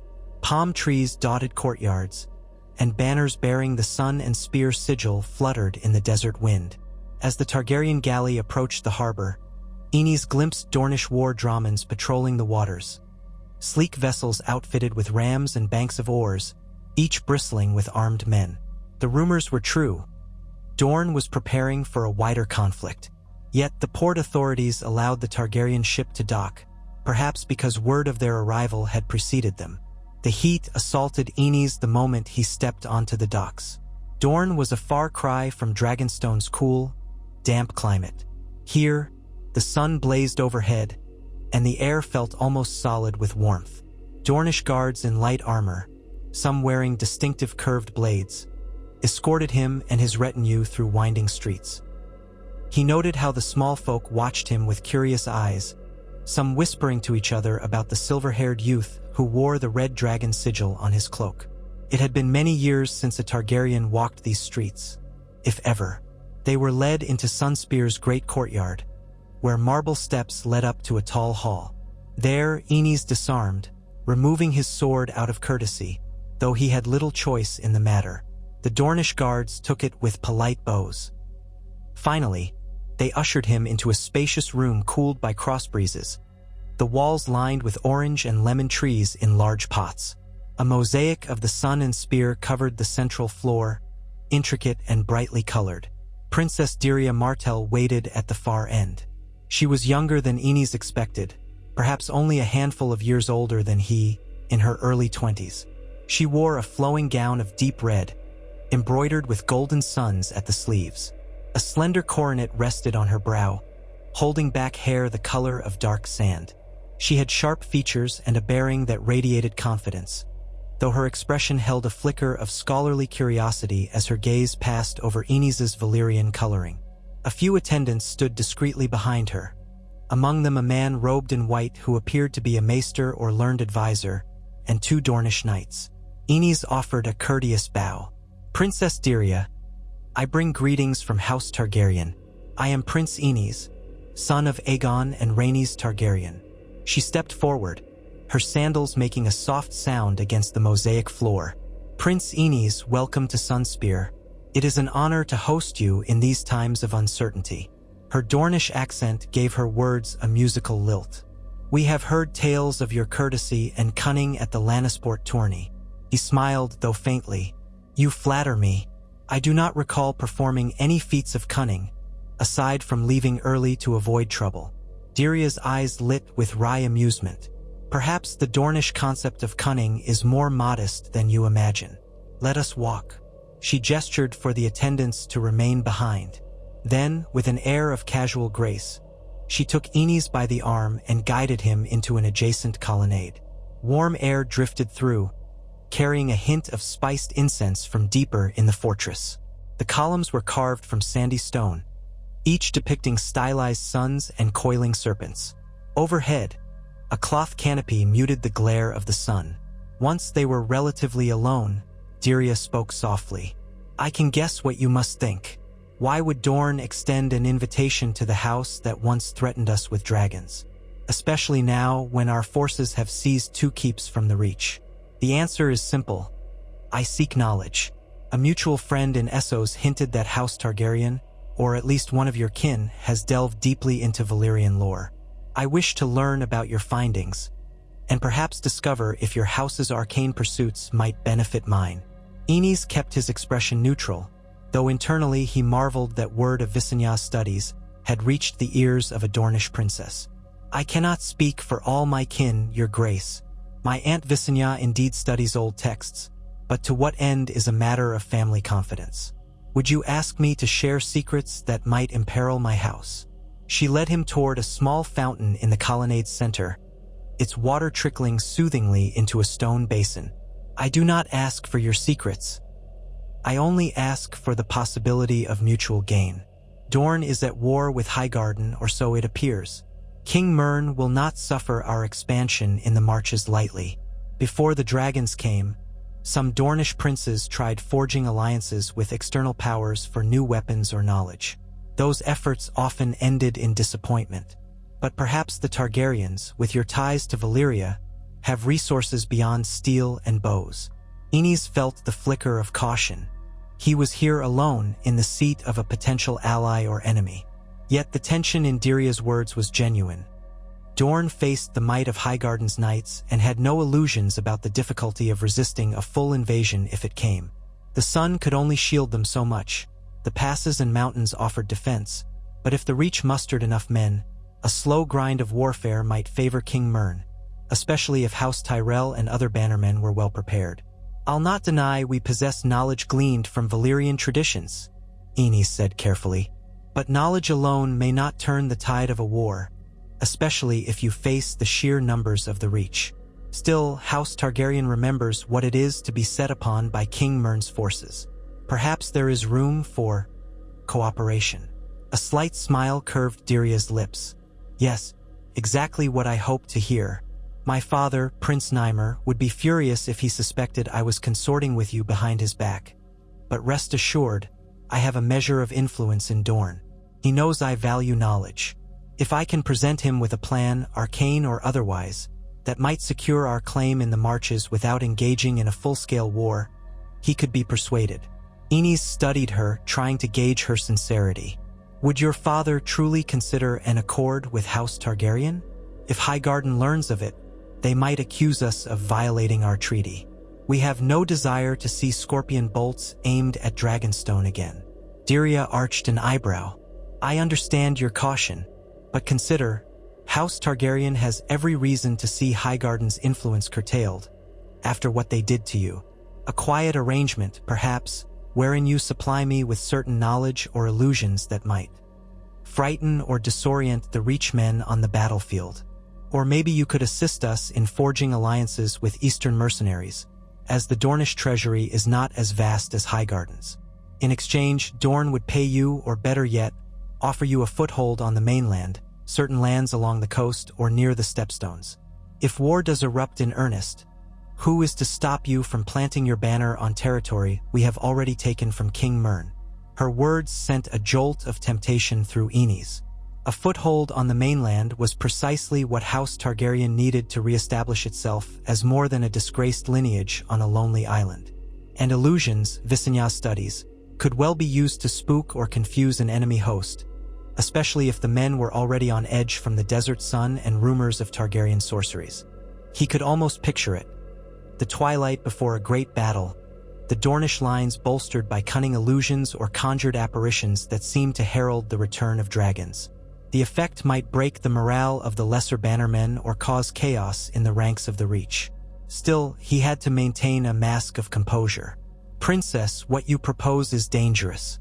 If Myrn and Loren discover our involvement, they may unite again and destroy us all. She let out a soft laugh. Dangerous, yes, but that's the nature of power in Westeros, is it not? We all take risks. My father took a risk seizing those keeps, believing the Marcher lords too scattered to respond swiftly. Now we stand on the brink of war. If a clever alliance and a dose of cunning can spare Dorne from being overrun, it is worth exploring. And for the Targaryens, well, you have lived in the shadow of your own defeat for a decade. Surely you hunger for more. Aenys felt heat prickle at the back of his neck. The way she spoke, blunt, incisive, reminded him that Dorne's famed reputation for independence extended even to its princesses. He admired her boldness, but also worried about what hidden intrigues might lurk behind that confidence. That we do, he admitted quietly. But I cannot make binding promises on behalf of my house without first consulting my father and aunts. Yet I do find your proposal intriguing. Give me something I can take back to them. Dirya nodded, then reached into a pouch that hung at her hip. She withdrew a small piece of parchment, folded and sealed with wax. Within this parchment is a list of relics and artifacts rumored to be in Dorne: Valyrian steel weapons, old scrolls, fragments from Essos. Some we already possess, some might be uncovered if we only had the expertise to locate them. If House Targaryen helps me obtain or decipher these relics, I can guarantee my father's partial support. Whether that becomes a full alliance depends on how events unfold. Aenys took the folded parchment, noticing how her gaze lingered on his hair, his eyes. The old Valyrian blood was an object of fascination, even to the Dornish. I will deliver this to my kin, he said, but no promises. We must be certain the risk is worthwhile. Of course, for now, let us say we are merely new friends, exploring common interests. She gestured for him to walk again, guiding him back to the fountain. I'll have chambers prepared for you. Stay a few days as my guest, see a bit of Sunspear. Then you can return to Dragonstone with your retinue. He inclined his head graciously. I'd be honored, Princess. They rejoined the others, and Dirya introduced him to the robed man, calling him Maester Kelvos, a scholar who served House Martell and specialized in collecting old lore. Kelvos gave Aenys a thoughtful look, but said little beyond polite formalities. Under their mild conversation, Aenys sensed that a deeper synergy linked the princess and her maester. They seemed to share a passion for knowledge, possibly even the arcane. It made him wonder how many nights Dirya spent poring over rare texts the same way Visenya did in Dragonstone's vaults. Over the next few days, Aenys dined with Dornish knights, tasted spiced wine from the local vineyards, and took note of Sunspear's defenses. He observed the war dramens in the harbor, the archers drilling with curved bows on the battlements, and the readiness in the eyes of the garrison. Dorne was indeed preparing for a real campaign. At times, Dirya accompanied him on brief tours, pointing out historical landmarks with wry commentary. She avoided mention of how Dorne had once resisted any attempt at Targaryen conquest, though the subtext hovered in the air between them. When she asked about his home, Aenys described Dragonstone's basalt towers, the swirling gargoyles, and the chill sea mists. He omitted mention of illusions or hidden arcana. He was not so foolish as to show all his cards. Yet he sensed that even withholding direct information, he enticed Dirya's curiosity. On the evening before his departure, they walked along a balcony that overlooked the sea. Torches lit the walls behind them, casting a warm glow in the desert twilight. Below, the waves shimmered. Aenys felt sweat gathering at his temples. The desert nights were far from cool, though at least the sun was gone. You seem thoughtful, Dirya observed, leaning against a stone balustrade. She wore a light wrap of semi-sheer fabric embroidered with tiny suns, and a single gold bracelet glinted on her wrist. Is it the heat or the prospect of returning home? Aenys gave a small shrug. Perhaps both, and the knowledge that war may soon engulf these sands. She exhaled. War. I wish we could avoid it, but the seeds have been planted. I take no pleasure in killing Reachmen, for I know they are people of the land, proud of their fields. But we Dornish will not bow to the rose. We never have. He recalled how House Gardner had once worn the crown of the Reach before uniting with the Lannisters to strike down the Targaryens. It left a bitter taste in his mouth, reminding him of that day when all had seemed so certain for his father, until it wasn't. "I understand that feeling," he murmured. "Neither do we Targaryens wish to remain forever exiles, bowing to the demands of those who rose against us." Dyria shot him a sidelong glance. "Then perhaps we have more in common than we realized." She lifted a hand, letting warm wind blow across her palm. "As I said, I do not expect miracles, but if your aunt's arcane pursuits can provide a crucial edge, Dorne would be grateful. And gratitude can be worth much in these times." He nodded, letting silence settle. Down in the courtyard, a squad of Dornish spearmen marched past, their ranks tidy, their spear points gleaming in torchlight. The flicker of flames and the swirl of the desert wind carried the faint scent of roasted peppers and saffron from the kitchens. Aenys imagined that soon, these men might be marching to the bone-dry passes to meet the forces of King Mern. Blood would stain the sands, and only the gods knew what the outcome would be. Before dawn the next day, Aenys and his escort quietly departed Sunspear. He left behind a courteous letter thanking Princess Dyria for her hospitality, promising that House Targaryen would consider the matters they had discussed. A small chest of spices and rare Dornish wines was loaded onto his galley, gifts from the princess. As the ship navigated out of the harbor, Aenys stood at the stern, gazing back at Sunspear's towers receding into the dusty horizon. He felt the weight of the folded parchment in his belt pouch, the list of relics that might exist somewhere in Dorne. A new path lay before him, uncertain and fraught with risk, yet potentially brimming with opportunity. His return voyage passed without incident, though the crew whispered about rumored pirate sightings near the Stepstones. The gods seemed to favor him this time, and the galley reached the stormy shores of Dragonstone in fewer days than expected. Once more, Aenys stepped onto the black sand, where a cluster of Targaryen guards greeted him. The wind whipped at his cloak, and gulls circled overhead. He made his way up the winding steps into the fortress, anxious to relay what he had learned. He found his father, mother, and Visenya waiting in the Great Hall, joined by a handful of lesser lords sworn to Dragonstone. They had obviously anticipated his urgent return. Aegon, arms crossed, stood near the dais. Rhaenys hovered to one side, with Visenya partially in shadow as usual, watching intently. Aenys bowed. "I bring tidings from Sunspear, and an intriguing proposal." Aegon beckoned him closer. "Speak." So Aenys told them everything, from the moment Princess Dyria received him to the final night on the balcony. He did not omit the detail of the relic list or Dyria's mention of illusions, knowing Visenya would seize upon any mention of arcane secrets. When he finished, a hush fell. The lords and knights in attendance exchanged glances. Most of them wore uncertain expressions, for they had never expected to hear that Dorne, once an enemy to the Targaryens, might become a partner in a secret alliance. "She offers us a foothold on the mainland," Aenys emphasized. "If we can help them hold the marches against the Reach, the entire realm may soon be at war anyway. If the Reach bleeds itself trying to conquer Dorne, their grip on power will weaken. The West might also be drawn in, or might choose to remain neutral.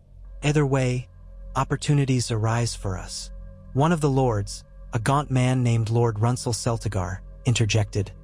"Are we not sworn by treaty to keep peace with Highgarden and the Rock on pain of reprisal? If they learn of this, they may unite once more to crush us." Visenya scoffed quietly. "So we remain cowed forever, paying them gold each year, meekly staying on this wretched rock? If we have a chance to break their power, I say we seize it." Her gaze flickered to Aegon. "Brother, this is precisely the sort of opening we hoped for. Dorne's conflict with Highgarden can serve as a wedge. The realm is already on edge." Aegon's face was carved from stone, betraying little. "True, but the risk is immense. We must tread carefully." He looked at Aenys. "You have done well, my son, bringing this opportunity. Now, the question is how we respond. Rhaenys spoke softly. "We might send a discreet missive to Princess Dyria, expressing cautious agreement, but no formal alliance. Ensure we keep our hands clean until we see how the war unfolds. Meanwhile, Visenya can investigate the relics or illusions that might help the Dornish. If success seems likely, we can commit more fully." Aegon gave a grave nod. "Yes, that might be the best path. We shall proceed in secrecy. Let the rest of Westeros tear itself apart if that is its destiny. When the time is ripe, if the Dornish truly hold out against Mern, we can help tip the balance." Thus it was decided. Over the next weeks, the Targaryens devised a plan. Visenya pored over the list of relics Dyria had provided, cross-referencing them with old texts in the Dragonstone vaults. She scribbled notes deep into the night, lines creasing her brow. Occasionally, she muttered that some of the relics sounded like half-truths or legends, but at least one or two entries sparked her intense interest. A shard rumored to be from the hilt of a lost Valyrian steel blade, and an ancient scroll said to contain illusions in the form of shadow lantern illusions, an obscure practice once used by certain Valyrian battle mages. If such knowledge truly existed, it might allow them to cast fearsome shadows over the battlefield, spooking men into believing dragons had returned, or that vengeful spirits prowled their flanks. While Visenya researched, Aegon and Rhaenys undertook the more delicate task of forging covert lines of communication with Dorne. Ravens flew under false sigils, carrying messages couched in coded language. Princess Dyria responded in kind, describing the escalation of tensions. The Reach had reportedly mustered thousands of knights, marching south under the command of some of King Mern's most capable generals. Skirmishes had already begun in the foothills leading to the passes, and casualties on both sides were mounting. None doubted that a larger campaign loomed once spring arrived, for the desert climate was more merciful in the cooler months, allowing Highgarden's cavalry to operate effectively. This news sent ripples of excitement and caution through Dragonstone's halls. War was indeed coming. Rhaenys found himself occupied with overseeing the discreet expansion of their small fleet, which would likely be used to ferry any Targaryen specialists or arcane apparatus to Dornish shores if the time came. He also maintained regular correspondence with certain knights in the Stormlands and the Riverlands, gleaning scraps of intelligence about how those regions might react to a large-scale Reach-Dorne conflict. The Storm King, apparently, had no love for Dorne, but also feared that if King Mern triumphed, the Reach might become unstoppable in the south. The Riverlords, meanwhile, had not forgotten the trauma of Ironborn rule or the humiliations inflicted by the Lannisters. Many watched to see which way the winds would blow, anxious not to back the losing side. At night, the sea wind howled around Dragonstone's turrets, and thunder sometimes echoed in the distance, a reminder of the fortress's name. In these dark hours, Aegon would pace the halls, tormented by memory. Sometimes Rhaenys spotted him standing alone by the parapets, staring down at the black, roiling sea as if it contained the ghost of Balerion or the remains of that dream of conquest. Rhaenys sensed that a moment was approaching, one that might redeem their house or doom it forever.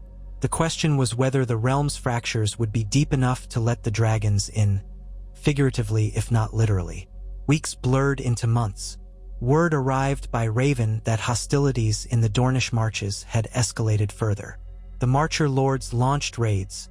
The Dornish replied with lightning-fast counterattacks. Both sides awaited the bigger confrontation to come once better weather arrived. In Highgarden, King Mern was said to be furious that Dorne still held the captured keeps, and that Prince Nymer refused to ransom them back. Meanwhile, the Lannisters seemed content to watch from afar, imposing heavier tariffs on the Riverlands in the interim. The only region truly unaffected was the north, where rumors of harsher winters overshadowed southern squabbles in the minds of hardy northerners. Finally, a day came when Visenya announced a breakthrough. It was late evening, the hall lit by lanterns. Rhaenys had just finished reading a letter from a Stormland knight reporting that King Argilac's heir Arlen, the name varied in different accounts, had died in a riding accident, throwing the Stormland succession into slight uncertainty. That news paled in comparison to Visenya's expression as she strode into the chamber, summoning the family to assemble. She unfurled a tattered parchment on the table. "I believe I've deciphered references to the Shadow Lantern illusions. According to what I've gleaned, these illusions rely on a contraption of mirrors and lenses, fueled by special oils that burn with an unnatural luminescence. Together, they can project shapes in the air, especially in darkness or twilight, shapes large enough to fool men who don't see them up close." Aegon frowned. "Like a mummer's trick?" Visenya's mouth tightened. "Perhaps a sophisticated mummer's trick, yes. But the illusions can be shaped to resemble monstrous beasts, serpents or dragons, by manipulating carefully crafted silhouettes. If timed correctly, in the midst of chaos or fear, it might be enough to sow panic. Soldiers might think they see a swarm of winged horrors. Coupled with carefully placed horns or roars, it could replicate the effect of a partial draconic onslaught." Rhaenys exchanged a glance with Aegon. "Could something so mundane truly sway a battle?" Visenya nodded. "Men are superstitious. They remember how our dragons once melted entire armies. If they believe, even for a few moments, that we've somehow resurrected that power, it could unravel their resolve. And in war, morale is half the battle." Rhaenys leaned over the parchment, tracing lines of cramped Valyrian script. "But do we have the means to construct such a device? And the oils required, where do we get them?" Visenya tapped a line in the text. "The oils might be found in the Shadowlands near Ashai, or possibly from certain traders in Karth. As for construction, we'd need skilled glassworkers, mirror makers, and metalsmiths. It's not beyond reach. We've quietly been amassing coin from our expansions in shipping and from certain hidden coffers. We could commission the necessary components from Essos. If we do it carefully, no one in Westeros will suspect." Aegon studied her. "And you truly think this is worth the effort?" Visenya's eyes gleamed. "Yes, if Dorne wants our help, this is a potent form of help indeed. We create the illusions, hide them behind a ridge or a hill until dusk, then unleash them at the right moment. Let them see fire in the sky where there is none. Let them hear roars that echo from horns we conceal. Even if half the men disbelieve, the other half may panic. That moment of panic can decide a battle." Rhaenys folded her hands. "This is reminiscent of the cunning that destroyed our dragons in the first place. Deception, hidden weapons. Perhaps it's poetic justice that we now turn illusions against them." Aegon gave a slow nod. "All right, begin the arrangements, but keep it secret. We'll write to Dyria Martell. Tell her we have discovered a method to cause a terrifying spectacle on the battlefield. If she can provide safe passage and cover for our craftsmen. We'll need a place in Dorne to assemble the device, test it, keep it hidden. If the Dornish can buy us the time to prepare, we'll give them a weapon that might shatter the Reach's invasion." Thus began an extraordinary endeavor. Under Visenya's direction, letters traveled across the narrow sea to Myr, Karth, and even far Volantis, seeking specialized craftsmen. Payment was offered in gold, gems, or future trade privileges. Anything that might entice them without disclosing exactly what they were to build. The Targaryens' treasury, though not overflowing, had grown enough through careful trade deals that the project was feasible. Ships slipped in and out of Dragonstone under cover of night, carrying small cargoes of exotic glass, mirrors, metal frames, and casks of pungent, oily substance that glimmered with an odd sheen. All the while, events in Westeros marched inexorably toward war. King Mern's armies, numbering tens of thousands, advanced into the Dornish marches as the new season arrived with moderate temperatures. Prince Nymer's forces retreated deeper into the passes, launching ambushes. Several pitched battles ensued, each side taking losses. Reports filtered north that the Reach had the advantage in sheer numbers, but the Dornish knew their terrain, and every pass was a potential slaughter ground for heavily armored knights. Still, most believed that eventually the weight of the Reach's might would tell. Mern's bannermen boasted that by the year's end, they would water their horses in the wells of Sunspear. The tension rippled across the continent. The Lannisters bided their time, collecting tariffs and extorting small concessions from the river lords, whose trade needed passage through Lannisport. The Storm King remained aloof, though small border skirmishes with Dorne occasionally erupted. The Vale stood as ever behind its mountain gates, content to watch from afar. The north minded its own, preoccupied with rumors of a harsh winter, and the Iron Islands, by young Heron Hoare, sent out reaving ships to test the coasts, knowing the southern lords were distracted. But so far, no single event shattered the fragile mosaic of alliances, except for the slow burn of the Reachdorn conflict. By the time the Illusion-Smith contraption was near completion, a critical battle loomed in the southern passes. The main Dornish force under Prince Nymer had fallen back to an ancient fortress known as Sandstrike Hold, nestled between high cliffs. King Mern's vanguard pressed in, led by Lord Tyrell, who commanded a cavalry heavy with steel. Rumor said thousands more knights were on the way, enough to crush the Dornish in a final, decisive engagement. If that fortress fell, the road to Sunspear would be open, albeit through a harsh desert. Dorne sent frantic pleas for help to their allies, what few they had. Princess Dyria wrote to Dragonstone in near desperation, urging that the time for illusions had come. House Martell had already begun building a concealed site near the fortress to house the device. Aegon gathered his kin and loyal lords. The device was loaded onto a pair of ships, carefully covered by tarps. Visenya herself insisted on traveling to Dorne to oversee the illusions, for she understood the intricacies. Aenys volunteered to accompany her, as he had established a rapport with Princess Dyria. Rhaenys and Aegon would remain behind, for if everything went ill, they must ensure the survival of the house. It was a grave moment, reminiscent of the day the Targaryens had once sailed for the mainland with their dragons, though now they carried a very different kind of weapon.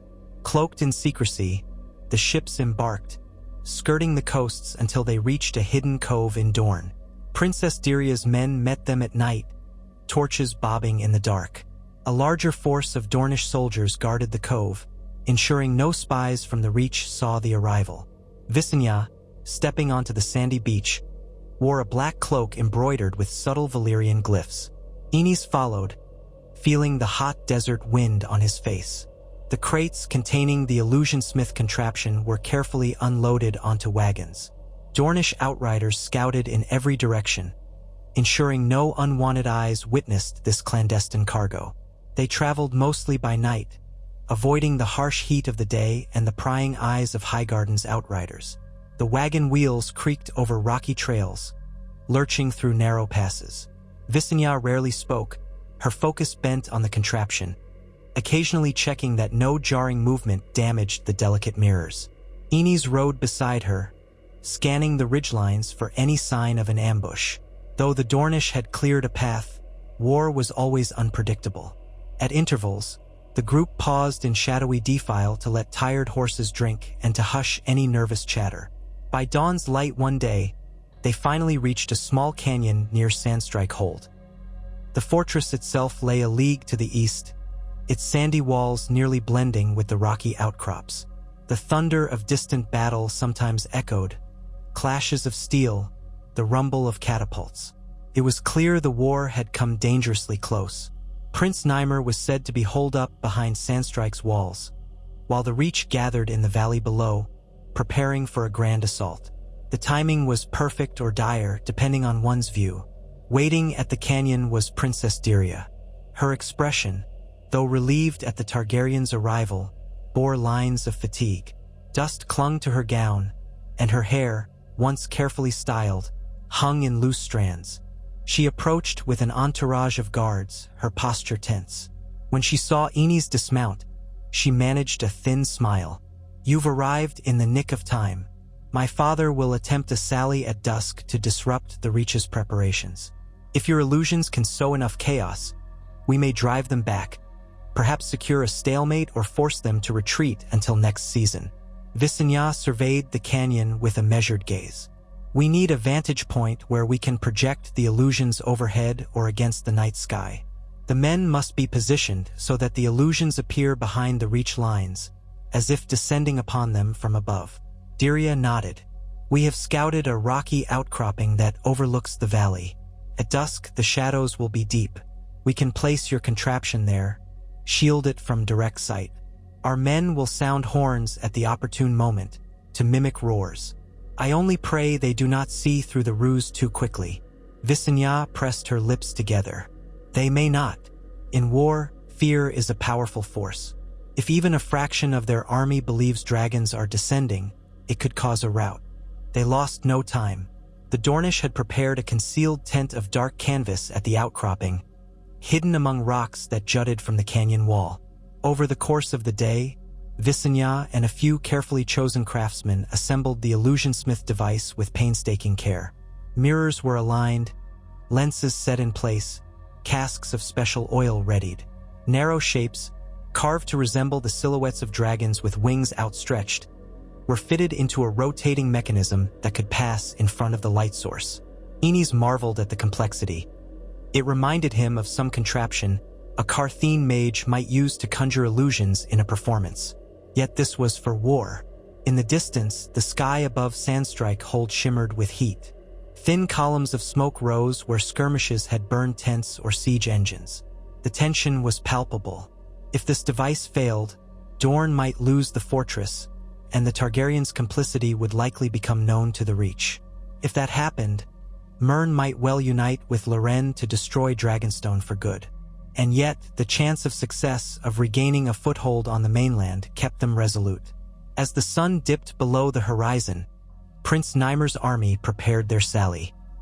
Dornish soldiers slipped through postern gates on the fortress's western side, moving into position to strike the Reach lines from an unexpected angle. The main gates remained closed to deceive the enemy into thinking no major assault was forthcoming. Meanwhile, on the outcropping, Visenya directed her people with a soft, urgent voice. The contraption was lit with a carefully adjusted flame, feeding on the exotic oil that shimmered in twilight. An intense beam of light shone out, passing through the shaped silhouettes. Smoke from a brazier was used to create ephemeral clouds in front of the projection, adding to the illusion's ghostly effect. Enes watched, transfixed, as a monstrous shape flickered against the dark sky, a winged serpent outlined in a dim, reddish glow. Horn blasts from the valley signaled the start of the Dornish sally. Trumpets responded from the Reach lines, men shouting commands. Dust rose in the gloom as cavalry and foot soldiers clashed. The device operators eased levers, causing the illusions of multiple serpentine forms to glide across the sky. Accompanying horns, hidden behind boulders, emitted thunderous, bestial roars. Even from the vantage point of the outcropping, the effect was eerie. Glimpses of looming wings in the half-dark, the swirling dust turning them into massive silhouettes that seemed to drift high above the battlefield. At first, it was unclear whether the illusions had any impact, drowned out by the chaos of combat. But then flickers of panic began spreading. Through a spyglass, Enes saw that some Reach soldiers were backing away, shouting at the shapes overhead. A cavalry formation on the flank broke ranks, their horses whinnying in fear at the roars. Cries of dragons carried through the din. Even if some officers tried to calm their men, asserting it was a trick, the confusion mounted. In the half-light, men saw only shapes, heard only roars, and remembered the old tales of fiery death. Fear is contagious. Units began to pull back, stumbling over each other. Prince Nymer's forces seized the moment, surging forward with scimitars and spears. The clash intensified, but the Reach lines wavered. Visenya adjusted angles, introducing a flicker that made it seem as though one of the illusions belched ghostly fire. The men operating the horns bellowed even louder. A full panic broke out in one portion of the Reach host, men trampling each other to escape. An attempt by their officers to restore order mostly failed. Amid the swirling dust, the illusions soared overhead like nightmares made real, and soon large swathes of the Reach forces began a ragged retreat. Prince Nymer's cavalry charged in from Sandstrike Hold's gate, driving further terror into the disorganized lines. What began as a sally turned into a rout of the immediate besiegers. Though the entire Reach army was not there, many had been held in reserve further away. This local defeat forced a large-scale withdrawal from the fortress environs. By dawn's first light, the Dornish were left in possession of the battlefield outside Sandstrike's walls, having captured or killed thousands of the enemy. The illusions had worked. Exhausted but elated, the Dornish returned to the fortress with cheers. Aenys and Visenya oversaw the contraption being dismantled and hidden, for secrecy was paramount. If the device fell into enemy hands, the ruse would be exposed. Princess Dirya arrived at the outcropping soon after, her cheeks flushed with triumph. She embraced Visenya, to the latter's surprise, and clasped Aenys by the arm, exclaiming how the illusions had saved Sandstrike Hold from certain destruction. Prince Nymer himself sent word of gratitude and a promise that House Targaryen would be remembered as a friend to Dorne. Thus, the fortress held, and Mern's grand plan to seize it by early spring was foiled. In the following weeks, the Dornish capitalized on the victory by harassing the Reach supply lines. Morale soared in Dorne, while in Highgarden, a sense of dismay took hold. Many foot soldiers, spooked by rumors of returning dragons, deserted or demanded increased pay. King Mern tried to assure them it was just a trick, but the seeds of fear were planted. The campaign ground to a halt, with the Reach unable to press deeper into Dornish territory that year. Some even murmured that perhaps the Targaryens had somehow resurrected their beasts. The rumor spread across taverns and camps, growing more outlandish with each telling. Visenya and Aenys spent a few more days in Dorne, conferring with Princess Dirya and Prince Nymer. The latter was a wiry man with a stern gaze who grudgingly acknowledged that House Targaryen had aided them. He did not fully trust them, but Dirya's influence was evident. She convinced him that an ongoing alliance with the Targaryens could yield further benefits. So they reached a secret agreement. In return for Targaryen illusions, plus any potential arcane or logistical support, Dorne would quietly cede a small coastal strip south of the Blackwater Bay to House Targaryen if the war concluded successfully in Dorne's favor. It was a region historically contested with the Stormlands, sparsely populated but strategically located for a future Targaryen colony or outpost. The arrangement was sealed with a written pact, signed by Prince Nymer, with only a handful of trusted advisors present. If revealed, it would ignite fury in both Highgarden and Storm's End, but for now, it remained hidden. Elated, Aenys and Visenya prepared to return to Dragonstone, leaving behind a small contingent of Targaryen loyalists to maintain the Illusionsmith device for future battles if needed. As they sailed away under the scorching Dornish sun, their hearts were lighter with renewed hope. They had taken a step, perhaps a fateful one, toward reclaiming power in Westeros. Far from being outcasts or relics, the Targaryens had proven they could still influence the great game, not with dragons but with cunning. When their ship arrived back at Dragonstone, the entire fortress buzzed with the news. Ravens had already flown northward from Dorne, praising House Targaryen's role in the victory at Sandstrike Hold. Though couched in secrecy, a coded letter assured Aegon and Rhaenys that the illusions had broken the Reach lines, paving the way for a stalemate that favored Dorne for the season. Aegon's face glowed with a grim sense of vindication.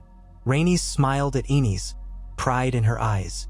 Even Lord Celtigar and other Targaryen retainers seemed newly inspired.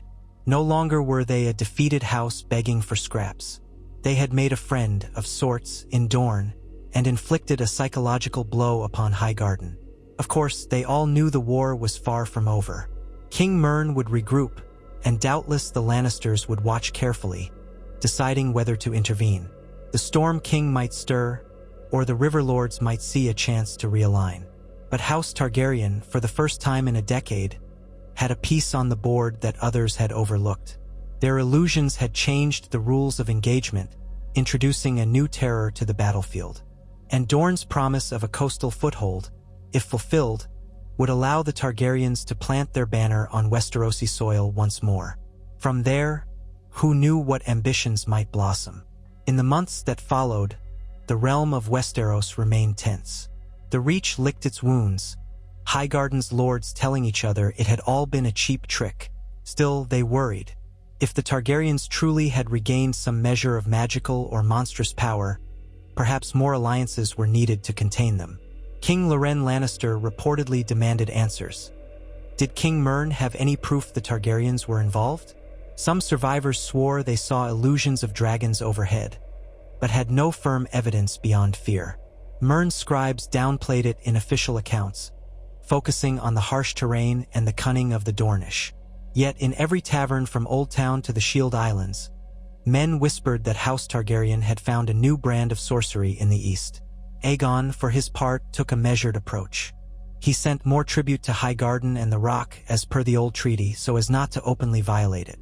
He made no public claims, no brash announcements. But behind the scenes, trade with Essos expanded. Spices, oils, and arcane texts flowed into Dragonstone. The Illusionsmith device was refined, additional prototypes being constructed in hidden vaults. Rhaenys negotiated discreet trade pacts to secure the house's financial position further. And Visenya took the success at Sandstrike as vindication of her arcane studies, doubling down on them, rummaging through tomes from Sithorios and E.T., searching for more potent illusions or perhaps the faintest glimmer of a path to genuine draconic power.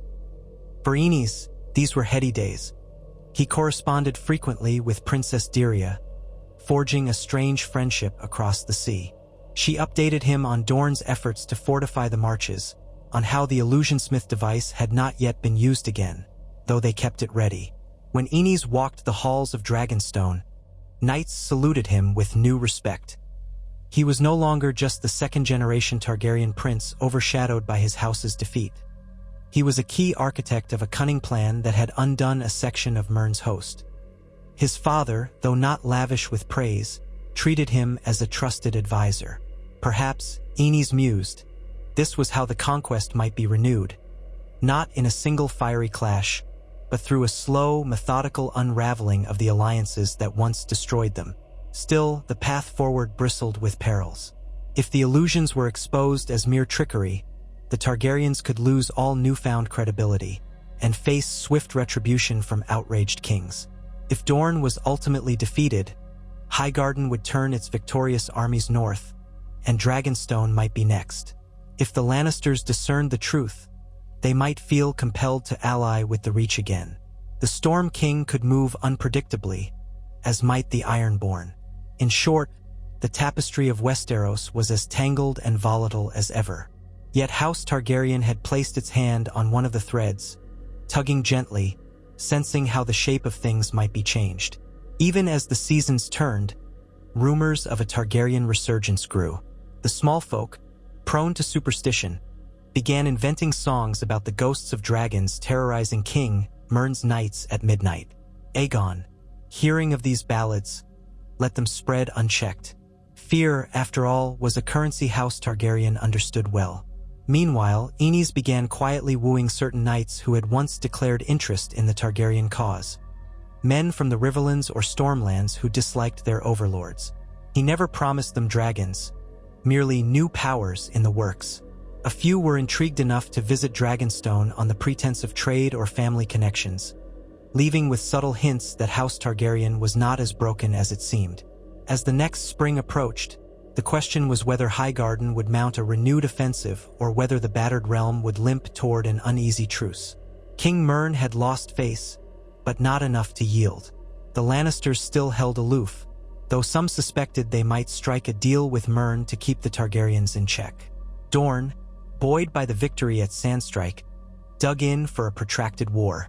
And in Dragonstone's highest tower, Visenya studied a curious fragment, a piece of black dragonbone discovered by a Dornish scout in the deep desert.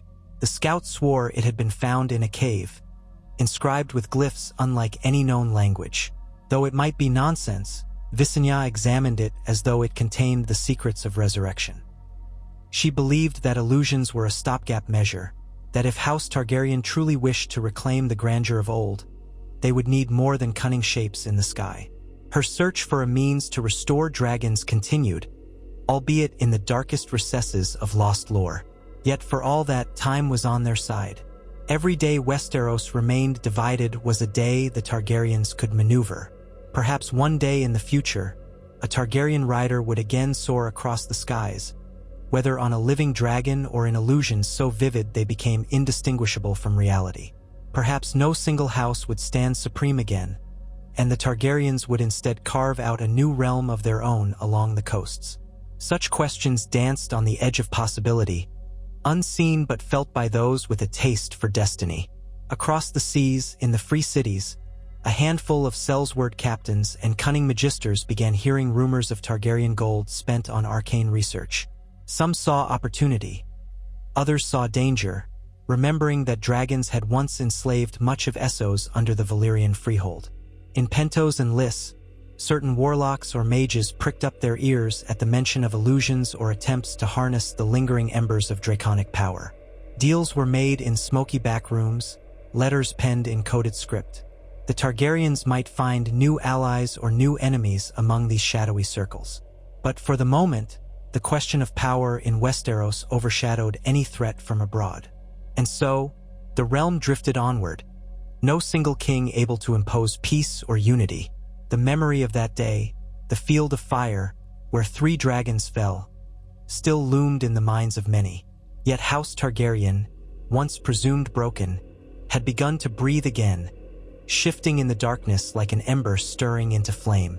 Their illusions soared over Dornish battlefields. Their ships ferried exotic cargo under moonlight, and their princes and princesses plotted with renewed purpose. If the alliances that once humbled them continued to fray, if war sharpened men's desperation, who could say how far cunning and arcane knowledge might take the Targaryens? In lonely corridors, Aegon Samedi. Aeneas paused before the great tapestry that depicted the house's ancient triumphs in Valyria, torn by time and partly scorched during some mishap. He traced a finger along the threads that showed a mighty dragon overhead, longing for a day when House Targaryen would again be revered or feared. Perhaps illusions would suffice for now, but illusions might only be the gateway to something greater. Pride and vengeance spurred him, even as caution guided his steps. For he remembered better than anyone how swiftly dragons could die in a hail of scorpion bolts. So passed this chapter of Westeros's fractious history, with the Targaryens poised in the margins, weaving new webs of influence. The fragmentation of the continent, once the reason for their downfall, now became their best hope for ascension. Dorne stood as an unlikely ally, bound by a pragmatic agreement. The Reach reeled from a defeat inflicted by illusions, fueling superstition and fear. The West remained proud, the North aloof, the Stormlands in flux, the Vale silent. All the while, a question lingered. If House Targaryen could conjure the semblance of dragons, what might they accomplish if they discovered more tangible power?